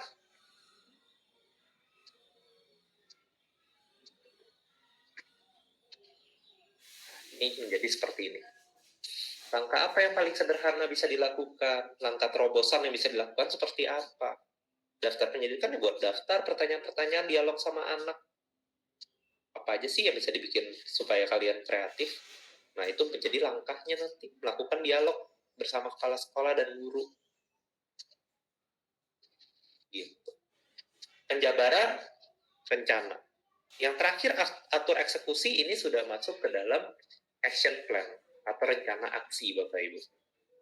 Lingkar pinggang ideal tadi, siapa aja sih yang bisa mengarahkan? Siapa yang saya libatkan? Kapan dimulai? Catatannya gimana? Siapa yang nampung curhatan? Tindakannya membuat capaian realistis, catatan besar target, memasang pengingat, meminta pasangan mengingatkan, mencari tahu. mengajak teman sekantor memiliki keinginan sama. Ayo semangatnya sama-sama, ayo kita jalanin sama-sama. Itu atur eksekusi. Nah, ketika masuk kreativitas yang menjadi seperti ini. Siapa yang bisa mengarahkan, memantau, siapa aja gurunya, mulainya kapan. Itu diatur eksekusi. Jadi Bapak Ibu sekalian, pasca modul 1.3 ini diharapkan Bapak Ibu sekalian itu mampu menghasilkan visi sekolah impian. Jadi bukan mengubah visi sekolah ya Bapak Ibu, mungkin itu masih di luar jangkauan kita, tetapi kita memiliki visi kita sendiri. Kalau kita punya sekolah, impian kita tuh seperti apa sih? Karena suatu saat, di suatu titik nanti ketika lingkaran pengaruh Bapak Ibu sekalian sudah semakin besar, mungkin saja Bapak Ibu sekalian menjadi kepala sekolah, kepala dinas, pengawas sekolah, dan lain sebagainya. Supaya bisa mewujudkan visi ini. Atau paling tidak ya menjadi, karena relasinya sudah lebih baik dengan kepala sekolah, bisa mempengaruhi. Nah, dari visi sekolah impian sampai perwujudan visi, jalannya itu pasti berliku-liku. Tapi kita bisa mulai dari hal-hal kecil ketika sudah ada visi itu dengan mulai membuat rencana bagja. Untuk mewujudkan visi ini yang tadi saya sampaikan, memilih prakarsa perubahan yang terkait dengan kekuatan dan konteks diri, bermakna untuk pribadi, meningkatkan kualitas diri, demi melayani murid lebih baik. Itu dibuat bagjanya. Nah, perjalanannya bagja dari BAG, perencanaan gali mimpi, sampai ke JA-nya, dan mudah-mudahan nanti dapatkan visinya. Itu harapannya pasca modul 1.3. Ini mudah-mudahan bagjanya ini bisa direncanakan dalam waktu 4 minggu. Itu impiannya ya Bapak Ibu ya, target kita bersama. Sekali lagi bagja itu alat Bapak Ibu. Jadi mudah-mudahan ini mempermudah untuk meraih visi. Bapak Ibu, dengan berakhirnya slide ini, kita masuk ke penghujung acara. Di sini nanti Bapak Ibu akan diminta untuk mengisi refleksi. Refleksinya dibuka sampai kapan? Saya biasanya buka sampai malam Bapak Ibu. Jadi silahkan nanti diisi. Ini linknya biar saya share di chat room.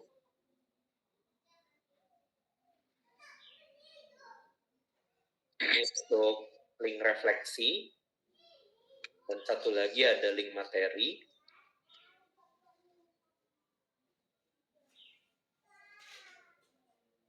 Yang kedua untuk link materi. Nanti silahkan di-download materinya, refleksinya diisi. Bentuknya seperti apa sih refleksinya? Bentuknya seperti ini Bapak Ibu. Nanti akan ada tabletnya, kemudian klik tanda tambah di kanan bawah. Di title-nya tulis nama Bapak Ibu.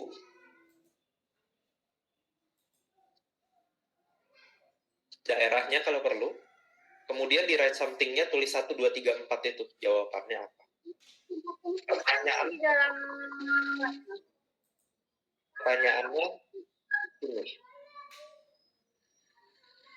Dong ding dong ding dong ding dong ding ding dong ding dong ding dong ding dong ding dong. Pak Irawan, Pak Irawan, tolong di mute. Ini ada pertanyaan mungkin dari Pak Yohan. Pak Yohan boleh silakan buka mikrofon. Mau bertanya Pak. Silakan Pak. Selamat sore Pak, terima kasih. Yang pertama saya mohon maaf agak terlambat tadi, soalnya tadi kami waktu di awal perjumpaan itu kan kami pikir perjumpaan ini sesuai dengan jadwalnya, ternyata agak terlambat ya Pak. Yang pertama. Kemudian yang kedua Pak, yang pertama saya apresiasi untuk paparan materinya, apresiasi sekali dan sangat menyentuh. Ini terkait pengalaman saya Pak, ini sekedar sharing ya Pak. Saya ingin bersamakan persepsi pemahaman saya selama ini dengan materi yang Bapak sampaikan. Yang pertama mengenai inquiry apresiatif tadi.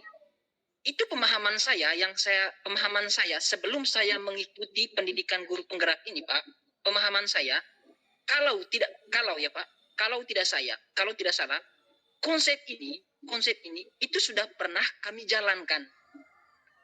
Ini pemahaman saya Pak, apakah ini benar atau tidak menurut Bapak sebentar, saya cuma sharing saja. Konsep ini kalau saya tidak salah pernah kami jalankan. Seperti apa? Waktu itu, waktu saya masih kuliah dan di organisasi, bahkan sampai saya ngajar, itu saya pernah buat semacam pisau analisis. Pisau analisis ini, itu kita kenal dengan pisau analisis SWOT. Itu untuk pemetaan kekuatan dan kelemahan. Itu Pak. Sehingga kita coba transmisikan konsep ini ke dalam dunia pendidikan. Kita coba pemetaan kekuatan yang ada dari dalam, kelemahan-kelemahan yang ada dari dalam, kekuatan-kekuatan yang ada dari luar, serta yang kita katakan peluang, dan juga kelemahan-kelemahan dari luar atau yang kita sebut itu ancaman. Sekarang begini Pak, itu selama saya jalankan itu, peta kekuatan itu, pada skala yang agak besar, untuk skala lembaga ya Pak, bukan skala individu sebagai guru. Pada skala lembaga, itu saya berhasil terobos bagaimana peta kekuatan ini saya gunakan untuk pihak-pihak luar bisa berkontribusi terhadap proses belajar mengajar murid dan guru di sekolah. Dan itu sudah terbukti, murid merasakan semua. Sekarang yang ingin saya tanyakan Bapak, apakah konsep pisau analisis yang saya pakai ini itu bisa bersinergi tidak dengan inquiry apresiatif ini? Apakah bisa dibenarkan tidak? Atau gimana Pak? Itu yang saya ingin tanyakan. Terima kasih Pak. Baik, Yohan, ini pisau analisisnya mungkin saya rangkum sebagai SWOT analisis ya, strength, weakness, Ya, Pak. threat. Ya. Jadi dengan hubungannya ke IA, inquiry apresiatif, di inquiry apresiatif ini yang kita lihat itu benar-benar fokus kepada positifnya, Pak. Kalau di SWOT itu kan kita masih melihat kelemahan ya. Iya. Nah, sebenarnya itu pemetaan, nggak masalah sih kalau kita petakan. Tetapi bagaimana kita mengembangkan, terkadang apabila kita melalui analisis SWOT ini, kita mengembangkan diri kita supaya misalnya salah satunya, supaya kelemahan-kelemahan ini bisa ditutupi. Supaya kita bisa menanggulangi kelemahannya. Nah, ini agak berbeda jalannya dengan inquiry apresiatif. Kalau inquiry apresiatif, kita udah nggak mau melihat kelemahannya seperti apa, jadi kita nggak mau, pemikiran kita bukan kita bekerja untuk menutup kelemahan kita, tapi kita bekerja untuk memfokuskan kekuatan kita. Jadi pemetaan itu ya alat sih, silakan dipetakan, tapi proses selanjutnya bukan untuk masalahnya, bukan untuk kelemahannya, tapi menguatkan apa yang sudah ada. Itu inquiry apresiatif, Pak. Jadi saya nggak bisa bilang sepenuhnya salah juga, karena itu pemetaan. Tinggal tindak lanjutnya aja bagaimana. Kalau misalnya Pak Yohan nanti tindak lanjutnya adalah menguatkan apa yang sudah ada, itu ya berarti inquiry apresiatif. Tapi kalau misalnya yang dilakukan selanjutnya adalah untuk menanggulangi permasalahan yang ada, itu bukan inquiry apresiatif. Iya Pak ya. Gitu kurang lebih Pak. Sudah cukup tergambarkan Pak? Iya, artinya begini Pak, benar. Ini saya tidak menguji Pak, mohon maaf, saya tidak menguji. Waktu itu kan setelah saya berhasil menemukan dia punya kelemahan-kelemahan atau ancaman-ancaman dari luar, itu menjadi tugas kami untuk mempertebal potensi yang ada di dalam. Bahwa iya, kalau saya tidak salah mungkin seperti itu ya Pak. Iya. Betul. Iya Pak. Jadi ketika Bapak bilang setelah dipetakan terus kita menebalkan potensi yang ada, potensi dalam hal ini asetnya ya, kekuatan, itu berarti sudah inquiry apresiatif. Oh ya. Tapi terkadang kan ada di mana kita memikirkan gimana caranya supaya saya tidak memiliki kekurangan ini. Itu sebenarnya kekurangan itu yang bukan inquiry apresiatif. Betul. Itu sih Pak. Ya. Tapi sudah tepat Pak berarti. Iya Pak. Pak, terima kasih. Saya mohon minta juga materinya sebentar. Mungkin bisa di-share di grup WA materinya. Saya share di chat room ini Pak. Di chat ada, nanti Bapak silakan lihat. Itu di bawah Padlet itu untuk materinya. Silakan diunduh. Penjelasannya terlalu bagus Pak. Prima sekali. Terima kasih Pak Yohan. Terima kasih Pak. Sama-sama Pak. Baik Bapak Ibu, apakah ada pertanyaan lainnya? Silakan Bapak Ibu, apabila ada pertanyaan boleh raise hand, kemudian buka mikrofon. Saya Pak Januari, nama saya Prima, dari asal CGP 4 Angkatan 4 dari Kabupaten Tapanuli Selatan, asalnya dari SMK Negeri 1 Sipirok. Satu pemahamannya ini Pak, tentang Bagja ini, berarti kalau kita bisa berhasil membuat pola memasuki alat bagja ini, menurut saya Pak, yang pertama kita bisa membuat suatu PTK, penelitian tindakan kelas, dari mulai mengikuti alurnya apa yang harus kita lakukan. Tetapi kemudian muncul pertanyaan dari saya, bolehkah bagja ini kita buat tidak berurutan? Kalaupun memang bisa tidak berurutan, apakah ada efek atau dampak dari tindakan yang kita lakukan? Seperti itu Pak. Terima kasih Pak Januari. Baik, Bu Prima. Jadi sebenarnya bagja ini sudah dicoba dibuat supaya kita terbantu pemecahan masalahnya. Kalau misalnya tidak diurutkan, mungkin aja bisa, tetapi tidak lebih mudah seharusnya. Secara penelitian harusnya menjadi lebih susah. Kenapa? Karena bagja ini berangkat dari pertanyaan besar. Pertanyaan besar bagaimana kita memenuhi prakarsa perubahan. Dari pertanyaan besar ini muncullah pertanyaan-pertanyaan kecil. Dari pertanyaan kecil ini kemudian baru kita masuk, apabila ini sudah diraih kita mau kemana lagi. Itu urutannya. Jadi sebenarnya jawabannya bukan antara boleh dan tidak boleh, Bu. Tetapi lebih mudah yang mana. Dan seharusnya lebih mudah apabila ini berurutan sih. Cuma memang hal ini sudah pernah dicoba ya, Bu. Kebetulan salah satu teman instruktur itu ada yang sebagai guru juga dan di SD. Kemudian dia mempraktekkan bagja ini bersama timnya anak kelas 5 SD. Pastinya kita harus menyesuaikan ya sesuai kodrat alam dan kodrat zaman pastinya ya. Sehingga bagja ini tidak dikenal sebagai bagja ke anak-anak tersebut. Polanya sudah tidak dikenal sebagai bagja, tetapi diajak anak-anak, kamu mau apa? Kamu mau ini? Oke, kalau begitu gimana ya caranya? Jadi di-guide, benar-benar di-guide, tetapi alurnya masih alur bagja sebenarnya. Dan itu masih dimungkinkan. Jadi jawaban atas pertanyaan Ibu sebenarnya bukan antara boleh tidak boleh. Sekali lagi, bagja ini memang hanya sekedar alat. Dan yang saya dititipkan juga oleh Pak Adit sebagai penulis modul ini, saat ini yang kita gunakan bagja, Bapak Ibu sekalian. Tetapi bukan nggak mungkin nanti 5 tahun ke depan, ada salah satu penelitian yang memunculkan satu tahapan atau alat baru dari CGP misalnya, dari guru penggerak. Alat baru lagi merupakan pengembangan atau mungkin yang berbeda dari bagja, tetapi memudahkan, yaitu silahkan. Jadi bukannya nggak boleh sih, tetapi dilihat aja yang lebih mudahnya seperti apa. Kurang lebih seperti itu Bu Prima mungkin jawabannya. Baik.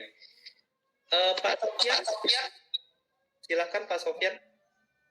Pertanyaan saya cuma singkat saja Pak.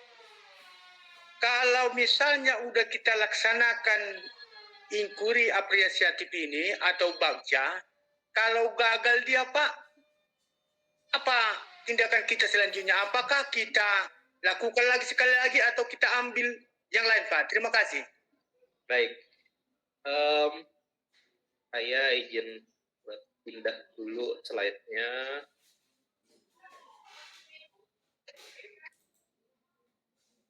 Di helikopter view tadi sudah tergambarkan, Pak. Jadi sebenarnya permasalahan apakah lanjut atau tidak itu tergantung dari yang pada akhirnya terlihat di sini. Nah, pasti ada monitoring, ada evaluasi. Baik itu terwujud ataupun tidak terwujud. Ketika kita evaluasi kelemahannya, bukan kelemahannya, apalagi yang bisa kita lakukan supaya lebih baik. Karena balik lagi apabila kita masuk ke inquiry apresiatif, yang dilihat adalah aset, Pak. Dan Iya, Pak. aset itu tidak akan pernah berkekurangan. Iya. Aset itu pasti tambahan, pasti positifnya. Iya. Jadi yang kita lihat dari positifnya, apalagi yang perlu kita kembangkan lagi. Ini kan sebenarnya bukan target yang seperti apalah, prakarsa perubahan. Prakarsa perubahan itu supaya perubahannya ke yang lebih baik. Kalau misalnya kita bilang kemungkinan gagal, berarti kita belum cukup inquiry apresiatif, Pak. Gambarnya gitu. Karena sebenarnya sekecil apapun itu pasti ada perubahan. Ada perubahan ya. Oh. Betul, cuma perubahannya sekecil apa, selanjutnya mau seperti apa lagi perubahannya supaya lebih besar, itu dilihat lagi asetnya. Oke, Pak. Udah paham, Pak. Udah paham maksudnya. Kurang lebih gitu ya, Pak. Kita ngelihatnya lebih ke positif. Memang agak sulit ya, karena kebiasaan kita itu melihat kelemahan terkadang. Iya, betul, Pak. Menutupi kelemahan. Ini di sini kita diajak untuk melihat kelebihan. Oh, Gitu. iya. Makasih Pak, udah paham Pak. Terima kasih Pak Sofyan pertanyaannya. Ya. Selanjutnya ada ini Ibu ya, Bu Rosmalina, Bu Rosmanila. Silakan Bu Ros, silakan dibuka mikrofonnya Bu, masih tertutup sepertinya. Iya Pak, iya Pak. Izin Pak. Ya, silakan Nama Bu. saya Rosmanila Lubis, CGP dari Tapanuli Selatan Pak. Saya Gak apa-apa Bu, silakan. saya lagi nangis. Belajar Bu, gak apa-apa. Aduh, iya Pak.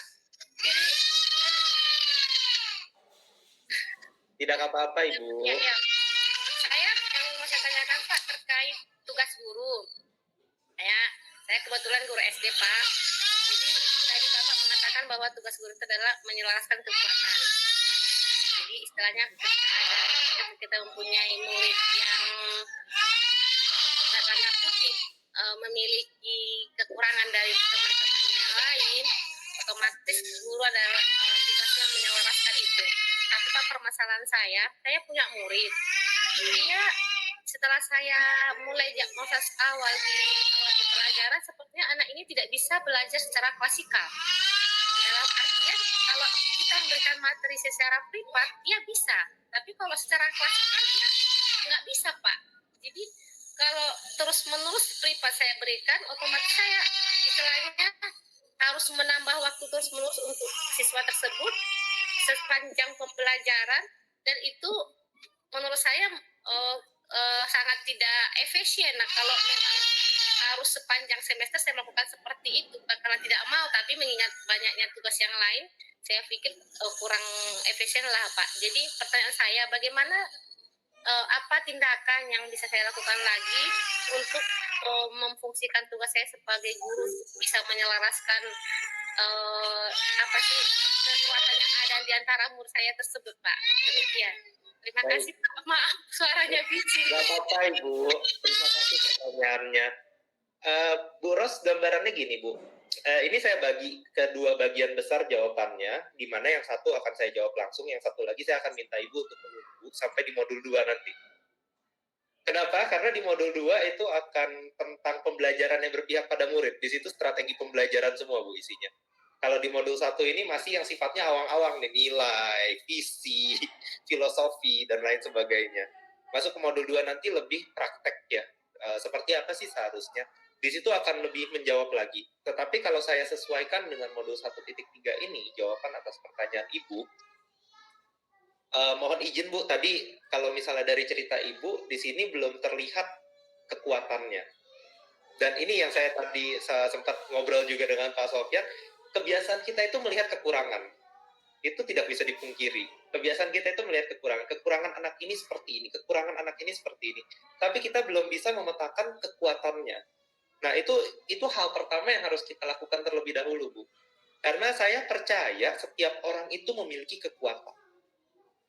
Walaupun mungkin belum kita sadari saat ini, tapi sebenarnya dia memiliki kekuatan. Nah, kekuatan itu yang harus digali. Dari kekuatan itulah baru bisa kita selaraskan. Jadi yang diselaraskan bukan kelemahannya, tetapi kekuatannya.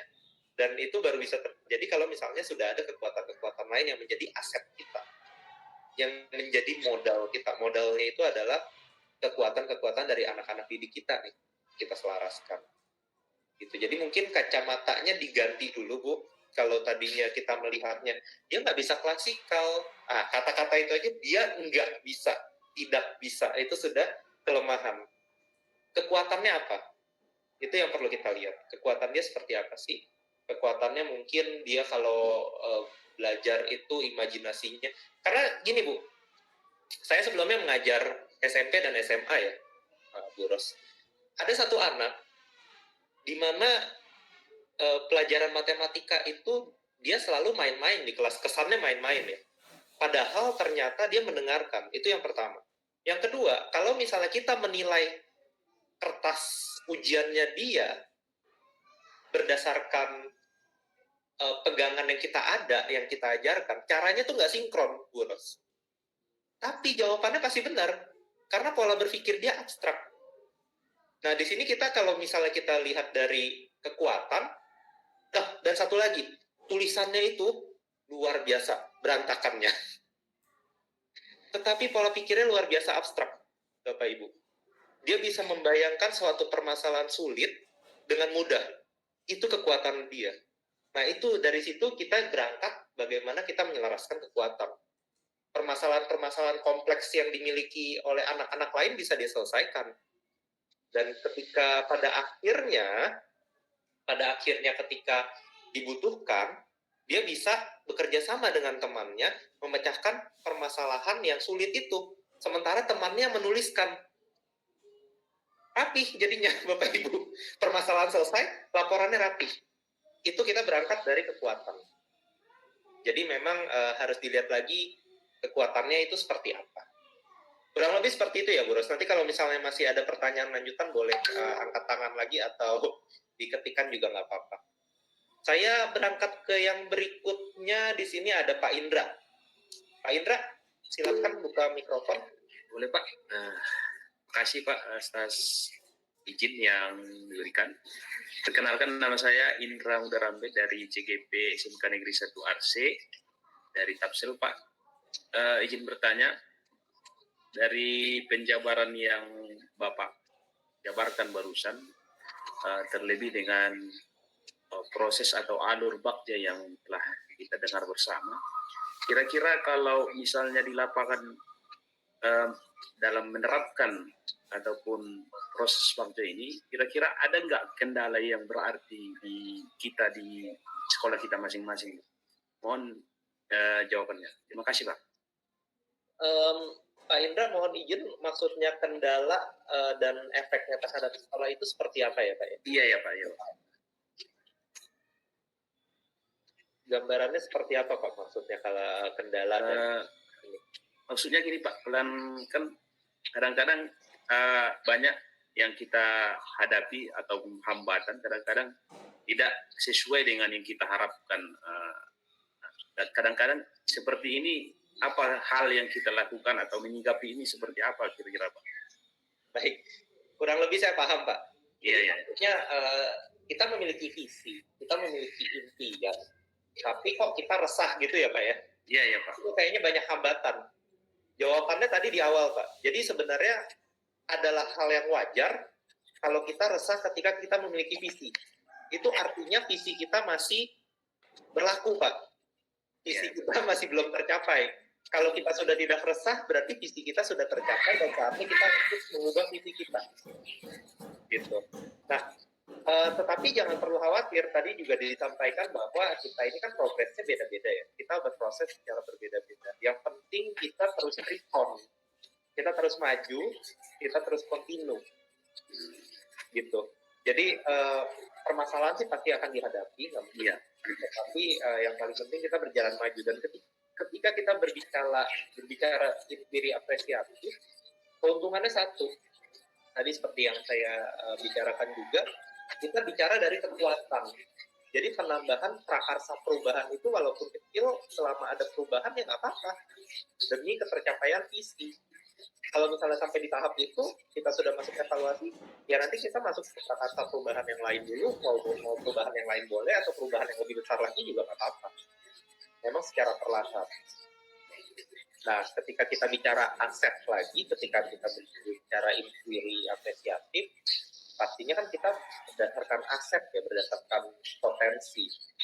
Nah, kita memilih orang-orang yang memang kurang lebih bisa mendukung kita pastinya. Yang menjadi kelemahan ya kita buat jadi tidak relevan, Pak. Kita tinggalkan, kita dari potensi aja, ayo kita sama-sama maju. Gitu. Kurang lebih seperti itu Pak gambarannya. Oke Pak, oke. Jadi Pak. Baik, terima kasih Pak Indra. Saya lanjut lagi ke ini Bapak atau Ibu ya? Bapak ya mungkin, Adventri. Pak Adventri, Bapak atau Ibu? Oh Ibu, maaf. Ibu atau Bapak ya? Silakan dibuka mikrofonnya, Bapak atau Ibu Adventri. Pak Indra mohon izin untuk bisa di-mute dulu Pak, suaranya agak bocor. Jadi. Terima kasih. Ya, terima kasih Ibu Pak. ternyata. Saya ibu-ibu Pak. Baik. Mohon maaf, Bu. Ya, nggak apa-apa, Pak. Perkenalkan, nama saya Adventure Baho, CGP dari Kabupaten Samosir, Pak. Yang ingin saya tanyakan sebenarnya simpel aja, Pak. Dari tadi kita membahas inquiry apresiatif itu adalah yang berbasis kekuatan, kira-kira seperti itu, langkah-langkah positif. Nah, ini sesuai dengan pribadi saya, Pak. Bagaimana sih sebenarnya kita mengenali atau mengetahui kekuatan itu tergolong aset atau kekuatan bagaimana? Contoh saya pribadi, ketika Bapak tampilkan tadi orang yang melihat, anak yang melihat, saya langsung secara naluri kelemahan yang saya tahu gitu Pak, kira-kira. Bagaimana sih sebenarnya kita menggali atau mengenali itu sebenarnya tergolong aset, itu tergolong kekuatan itu Pak. Kemudian sedikit lagi saya kurang paham Pak mengenai visi. Tadi pengertian dari visi itu salah satunya adalah bersifat hayalan, berarti bisa dong setinggi-tingginya kalau membuat visi gitu. Tapi yang pernah saya ketahui, saya baca itu diselaraskan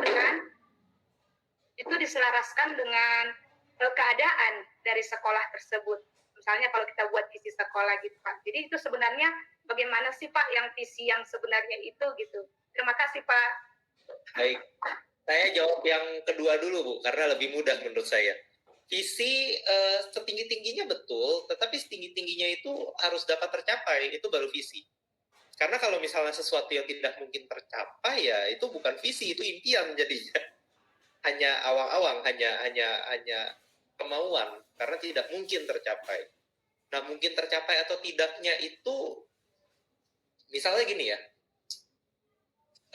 ya saya kasih gambaran luas aja ya. Kita sekolahnya di gunung gitu ya. Terus kita bilang bahwa sehari-hari saya mau mengajak anak ke pantai, ya itu nggak mungkin tercapai, gitu. Karena sekolah kita di gunung, sekolahnya kita pindahkan. Nah, maksudnya visi itu memang sesuatu yang tercapai, yang bisa tercapai. Dan selama masih tentang manusia, itu seharusnya masih bisa tercapai kalau kita berpikiran secara aset ya, secara positif.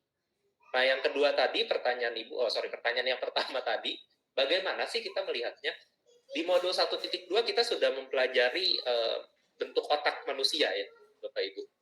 Nah, di situ kita tahu sendiri otak luhur itu adanya di paling ujung. Filternya banyak sekali itu, dari otak reptil, otak mamalia, baru sampai di ujungnya otak luhurnya. Jadi sebenarnya kekuatan itu secara langsung bisa kita sadari sebagai kekuatan. Itu yang pertama.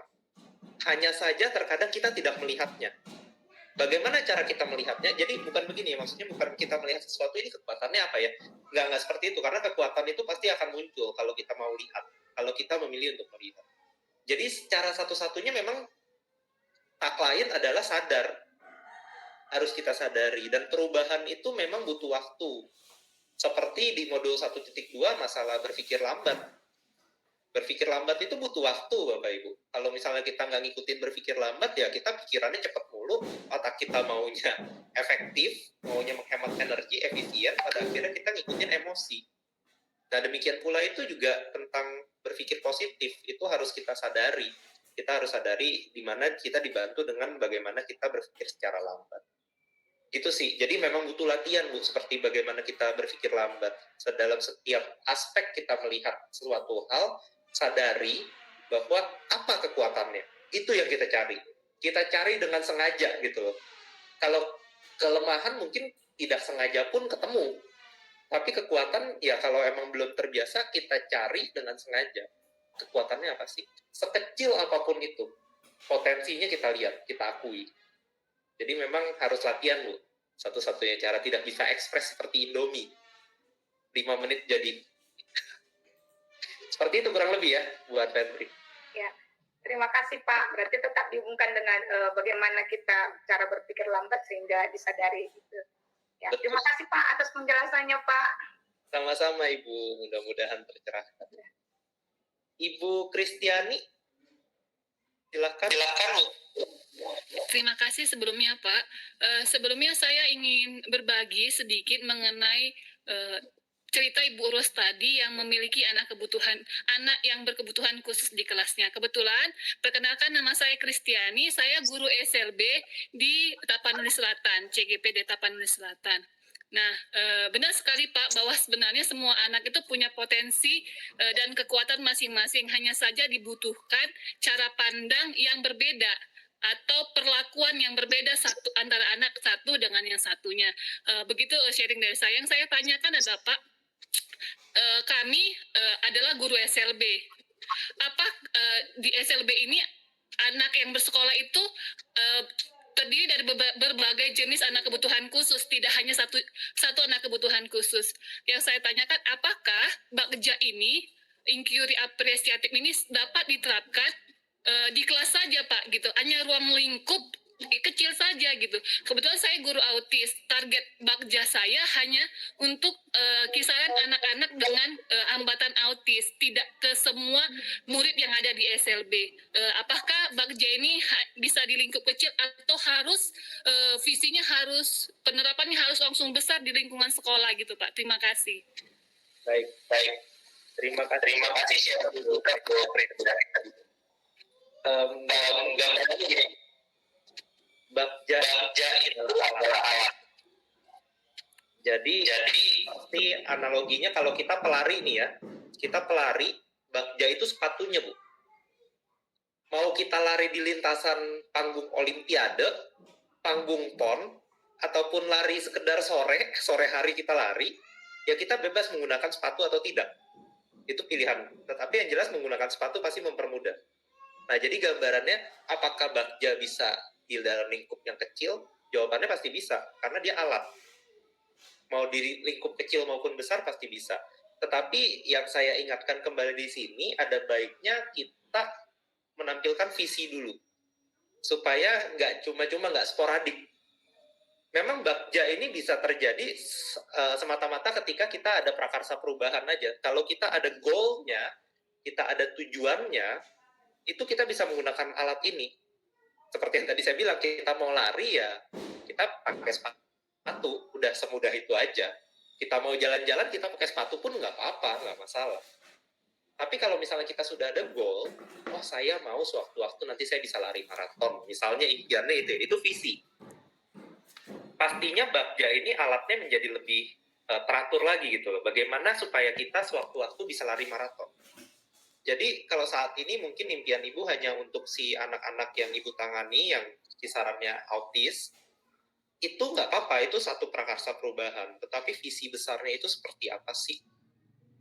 Mungkin ya dengan mengisi kalimat rumpang, mungkin bisa disimpulkan sewaktu-waktu ibu mau misalnya visinya anak-anak dengan berbagai macam kekurangan yang ada ini misalnya ya, tapi memiliki kelebihan yang berbeda juga bisa bersinergi membuat suatu karya besar, misalnya itu visinya ya.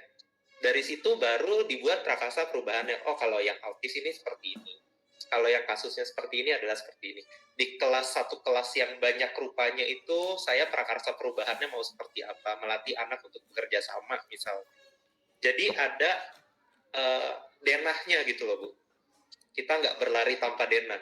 Nanti sayang sebabnya Bu, ini ada Bagjanya satu sudah tercapai, ini ada satu sudah tercapai, ini ada satu sudah tercapai, tapi tidak terkoneksi satu sama lain. Gitu.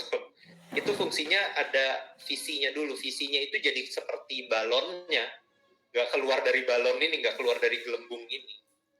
Kayak apa yang kita lakukan masih dalam lingkup itu. Lebih ke situ sih. Jadi kalau pertanyaannya bisa atau enggak, bisa banget. Ya tadi saya sempat jelaskan juga kan anak SD kelas 5 aja bisa kok menggunakan Bagja. Jadi waktu itu si instrukturnya juga bilang, Bagja is real katanya. Bahkan anak kelas 5 pun bisa walaupun mereka tidak mengenal istilah Bagja. Tapi kalau di guide menggunakan ya tadi ya, buat pertanyaannya, what is your big question? Apa pertanyaan besar kalian? Bagaimana kalian mewujudkan itu? Itu bisa semua anak-anak mewujudkan. Sampai akhirnya dialih sampai ke A yang terakhir. Eksekusinya seperti apa? Itu anak-anak paham. Jadi sampai di level itu pun sesuai dengan kodratnya mereka bisa. Jadi alat ini bisa digunakan. Dan sekali lagi Bagja ini bukan suatu yang paten. Mungkin aja suatu saat bisa disempurnakan. siapa yang menyempurnakan, ya mungkin aja salah satu dari kita yang ada di kelas ini saat ini. Seperti itu. Mudah-mudahan terjawab ya Bu Kristiani. Terima kasih Pak. Benar sekali, memang sih pada akhirnya balik lagi kepada kemampuan kita berpikir untuk melihat sesuatu dari kekuatannya. Karena yang saya bayangkan kalau saya membuat perubahan, prakarsa perubahan untuk lingkup yang besar dengan berbagai keberagaman siswa kami di sekolah, sepertinya saya awalnya sudah bisa nggak gitu, jadi membuat pola pikir saya menjadi sempit. Tapi sepertinya dengan penjelasan Bapak, balik lagi kita harus mengupayakan segala sesuatu melihat kekuatannya, jangan terfokus pada kelemahan ataupun pada kecemasan, tapi kita lihat apa yang kita punya saat ini, kekuatan apa untuk bergerak maju untuk mencapai sebuah perubahan. Terima kasih Pak. Mungkin tambahan kalau tadi saya analogikan sebagai pelari yang mau lari maraton sebagai visinya, visi memang perlu besar, tetapi mulainya nggak bisa besar.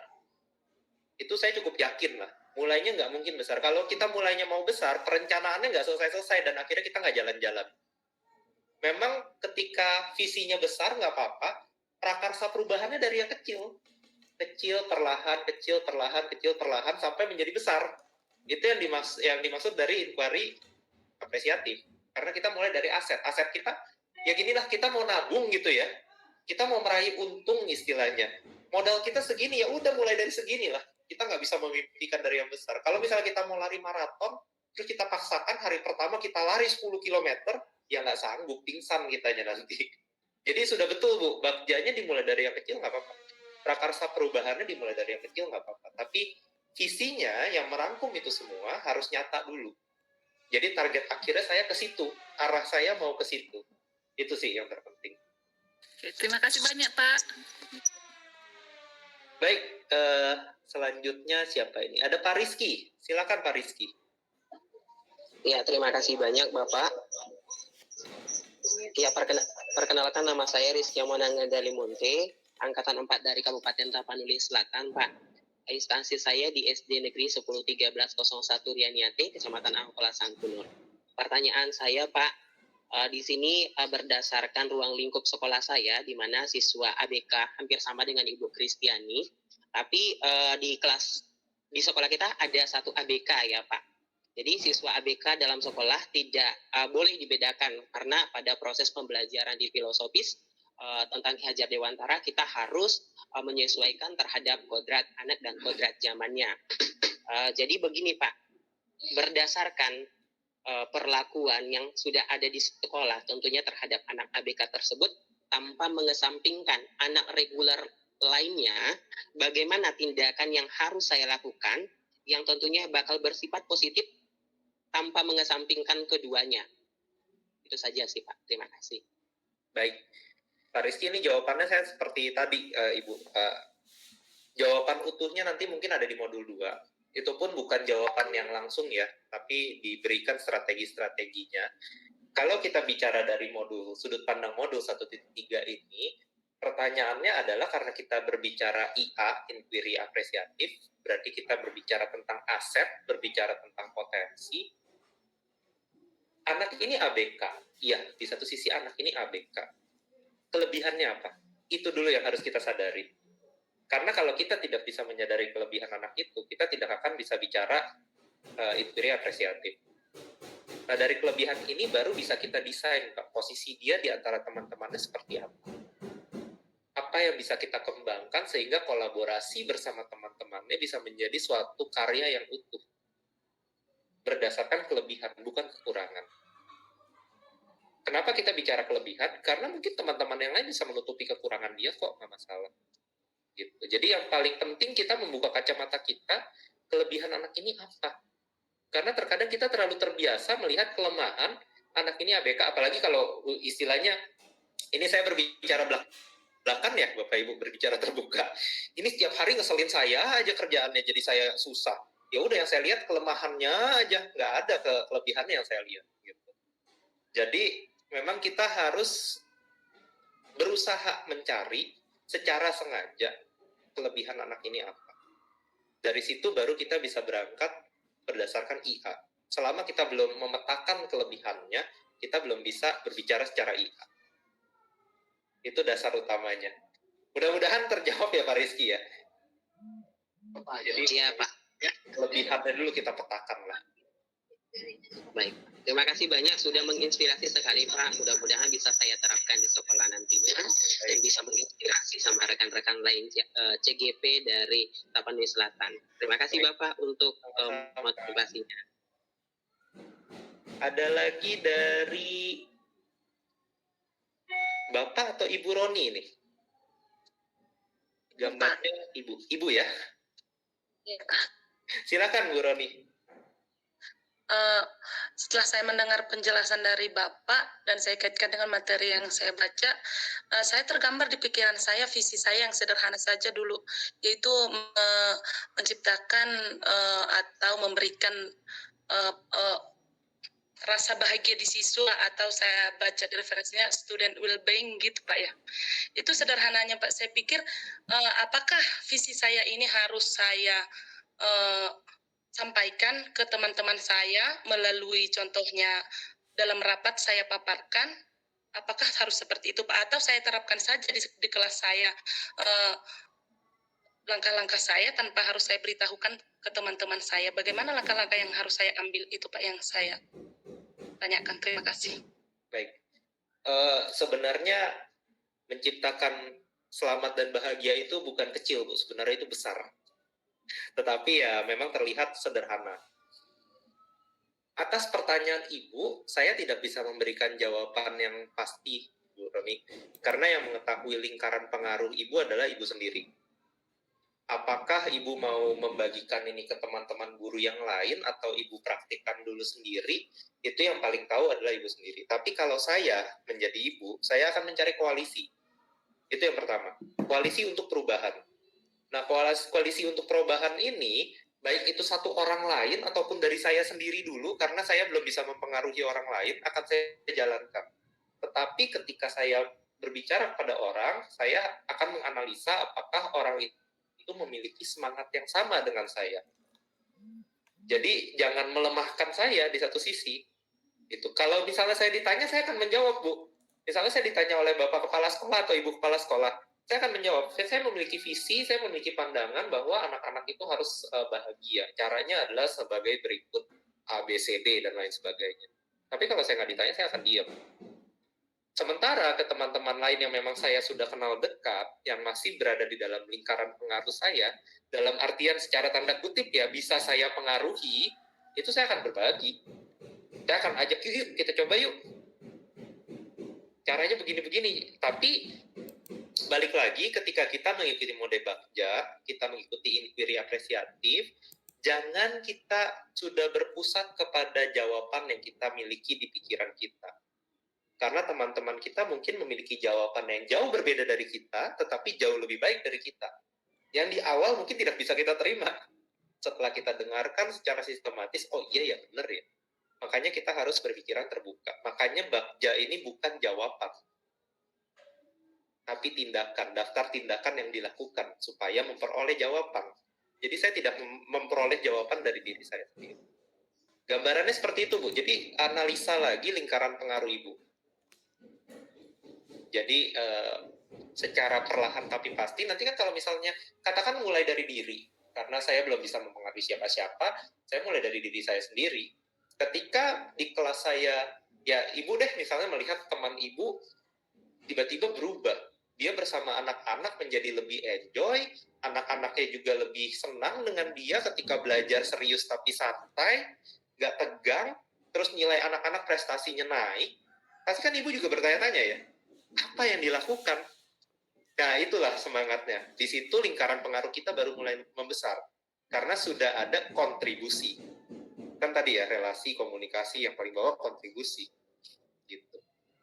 Pastikan ya seperti itulah kalau saya jadi Ibu ya, tapi balik lagi yang mengetahui posisinya ya Ibu. Ya, satu lagi ya Pak ya, apakah dengan menghias kelas, dengan memberikan suasana kelas yang lebih menarik, bisa dimasukkan dalam tahapan tersebut? Itu pertanyaan saya. Tergantung prakarsa perubahannya. Prakarsa perubahannya seperti apa? Yang jelas membuat kelas lebih menarik itu bukan sekedar penampilan, tapi bisa jadi kualitas. Interaksinya yang lebih menarik mungkin. Walaupun kelasnya berantakan istilahnya, interaksinya menarik itu lebih penting daripada menghias kelas, tapi hubungannya klasikal, hubungannya guru dengan murid, bukan relasi, bukan partner gitu. Jadi kita benar-benar membuat hubungan yang baik dengan siswa. Jadi balik lagi tergantung prakarsa perubahannya, Bu. Turunannya seperti apa. Bisa iya, bisa tidak. Seperti itu ya, Bu ya, kurang lebih. Atas masukan. Baik, terima kasih. Pak Marizal, silakan Pak Marizal. Terima kasih Pak untuk kesempatan ini. Tadi saya udah balik minta imado. Yang mau saya tanya Pak, untuk melakukan perubahan dengan metode Bagja, dengan semangat inquiry apresiatif ini, yang saya bayangkan guru ini ketemu lagi dengan rambu-rambu yang sangat rumit untuk membuat perencanaan. Dari tahapan-tahapan mulai dari bagian membuat pertanyaan utama sampai dengan pelaksanaan. Jadi kembali lagi dengan ribetnya RPP yang selama ini harus kita persiapkan. Nah itu yang mau saya tanya Pak, bagaimana itu sebetulnya itu untuk mempermudah, mempraktiskan melakukan perubahan ini tanpa harus dengan menggunakan rambu-rambu yang sangat rumit ini. Memahami bahasa aja pun kesulitan saya Pak. Nah jadi ya jujur saja lebih mudah saya buat RPP yang dulu itu, walaupun selama ini sudah terlalu banyak administrasi guru dibanding dengan sekarang ini makin tambah pelajaran baru rumit juga. Nah itu Pak yang pertanyaan saya. Kemudian saya ini kan nggak masuk ke kelas Pak. Nah, jadi yang saya lakukan mendampingi guru karena saya pelaksana tugas sebagai kepala sekolah. Yang mau saya sentuh itu guru bilang studi untuk melakukan perubahan ini atau bagaimana, atau harus saya masuk ke kelas begitu Pak. Terima kasih. Baik. Pak Marizal, kembali lagi ke lingkaran pengaruh. Untuk pertanyaan kedua ya Pak ya. Ini kembali lagi ke lingkaran pengaruh. Sama seperti tadi Bu Roni. Jadi lingkaran pengaruhnya sampai sejauh mana? Karena ketika si guru kita paksakan menjalani sistem, itu nanti sifatnya seperti Bapak terhadap RPP, Pak. Ini RPP menurut saya mempersulit saya, tidak menolong saya. Sedangkan yang perlu kita ketahui sebenarnya RPP itu kan alat ya, sama seperti Bagja loh. RPP itu alat, seharusnya dia memudahkan, bukan memperibet, bukan mempersulit kita. Tapi karena kita menjalankan sesuai dengan impian orang lain, dan kita nggak pahami impiannya apa, jadi buat kita ini sulit, mempersulit kita. Nggak fungsional buat kita. Nah, dilihat dulu, jadi kalau misalnya pertanyaannya apakah harus saya masuk ke dalam kelas untuk guru-guru, menurut saya sih lingkaran pengaruh Bapak sebagai PLT Kepala Sekolah bisa membukakan mata guru-guru Bapak ya, tentang pendidikan guru penggerak ini. Jadi memang tahapannya tidak bisa instan, Pak. Tidak bisa berubah secara instan. Kita mau melakukan revolusi pendidikan. Jadi harus mendasar, harus perlahan, harus organik. Nggak bisa karena perintah, karena disuruh, itu terus mereka berubah. Kita harus sadar sendiri, baru kita bisa berubah. Nah, untuk yang pertama, Bagja ini apakah ada format khususnya? Nggak ada format khusus seperti RPP, Pak. Dan saya pun mungkin sebagian kecil ya saat ini yang tidak percaya kalau RPP itu harus ada format khusus, karena RPP itu adalah bagaimana saya merencanakan pembelajaran saya di kelas. Itu harus fungsional untuk saya sendiri, bukan untuk orang lain sebenarnya. Dan ketika saya ditanyakan oleh misalnya kepala sekolah saya, kalau waktu saya guru, selama saya bisa menjelaskan, terpapar dengan jelas kok di situ saya mau ngapain aja di kelas, yaitu RPP yang fungsional. Kembali juga seperti Bagja. Bagja ini tidak ada formatnya, Pak, malah. Kalau RPP masih ada formatnya ya, diminta sebabnya. Kalau Bagja ini tidak ada formatnya, Pak. Selama ini menolong kita gitu loh, dari pertanyaan besar ke pertanyaan kecil, ke pertanyaan-pertanyaan yang muncul apabila itu semua tercapai, ke pertanyaan-pertanyaan bagaimana saya bisa membuat itu terjadi, sampai ke waktu-waktunya, dan juga penanggung jawabnya. Jadi jadikan ini kembali lagi ke kodratnya sebagai alat ya Pak ya. Jangan mempersulit kita, tetapi membantu kita. Mudah-mudahan menjawab ya, Pak Marizal. Terima kasih, Pak. Tetap semangat, Pak. Terima kasih Pak, terima kasih Pak. Baik, Bapak Ibu sekalian, ini sudah tidak ada yang mengangkat tangan, mudah-mudahan karena sudah cukup jelas. Sebelum kita akhiri, Bapak Ibu, kalau misalnya ada pertanyaan silahkan lagi ya di angkat tangan atau buka mikrofonnya langsung. Sambil kita foto bersama yuk Bapak Ibu. Ini saya ajak untuk buka kamera. Saya akan hitung mundur dari 5 detik supaya berkesempatan untuk membuka kamera. Nggak bisa. Saya emang gitu ya Pak, jaringan. Oh iya, nggak apa-apa Ibu. Ya, saya sambil pulang Pak dari sekolah ya Pak. Jaringan Ya, baik. hati-hati Pak bawa mobilnya, yang paling penting hati-hati bawa mobil Pak. 5, 4, 3, 2, 1. Sekali lagi saya stop sharing. 5, 4, 3, 2. Baik, terima kasih Bapak Ibu sekalian. Nanti kalau misalnya ada pertanyaan boleh disusulkan ke WhatsApp saya ataupun email saya. Mudah-mudahan Bapak Ibu sekalian sudah memiliki itu ya, PowerPoint atau PDF-nya dari paparan saya hari ini. Tadi sudah sempat saya sampaikan di atas. Ini saya copy ulang di chatroom. Dan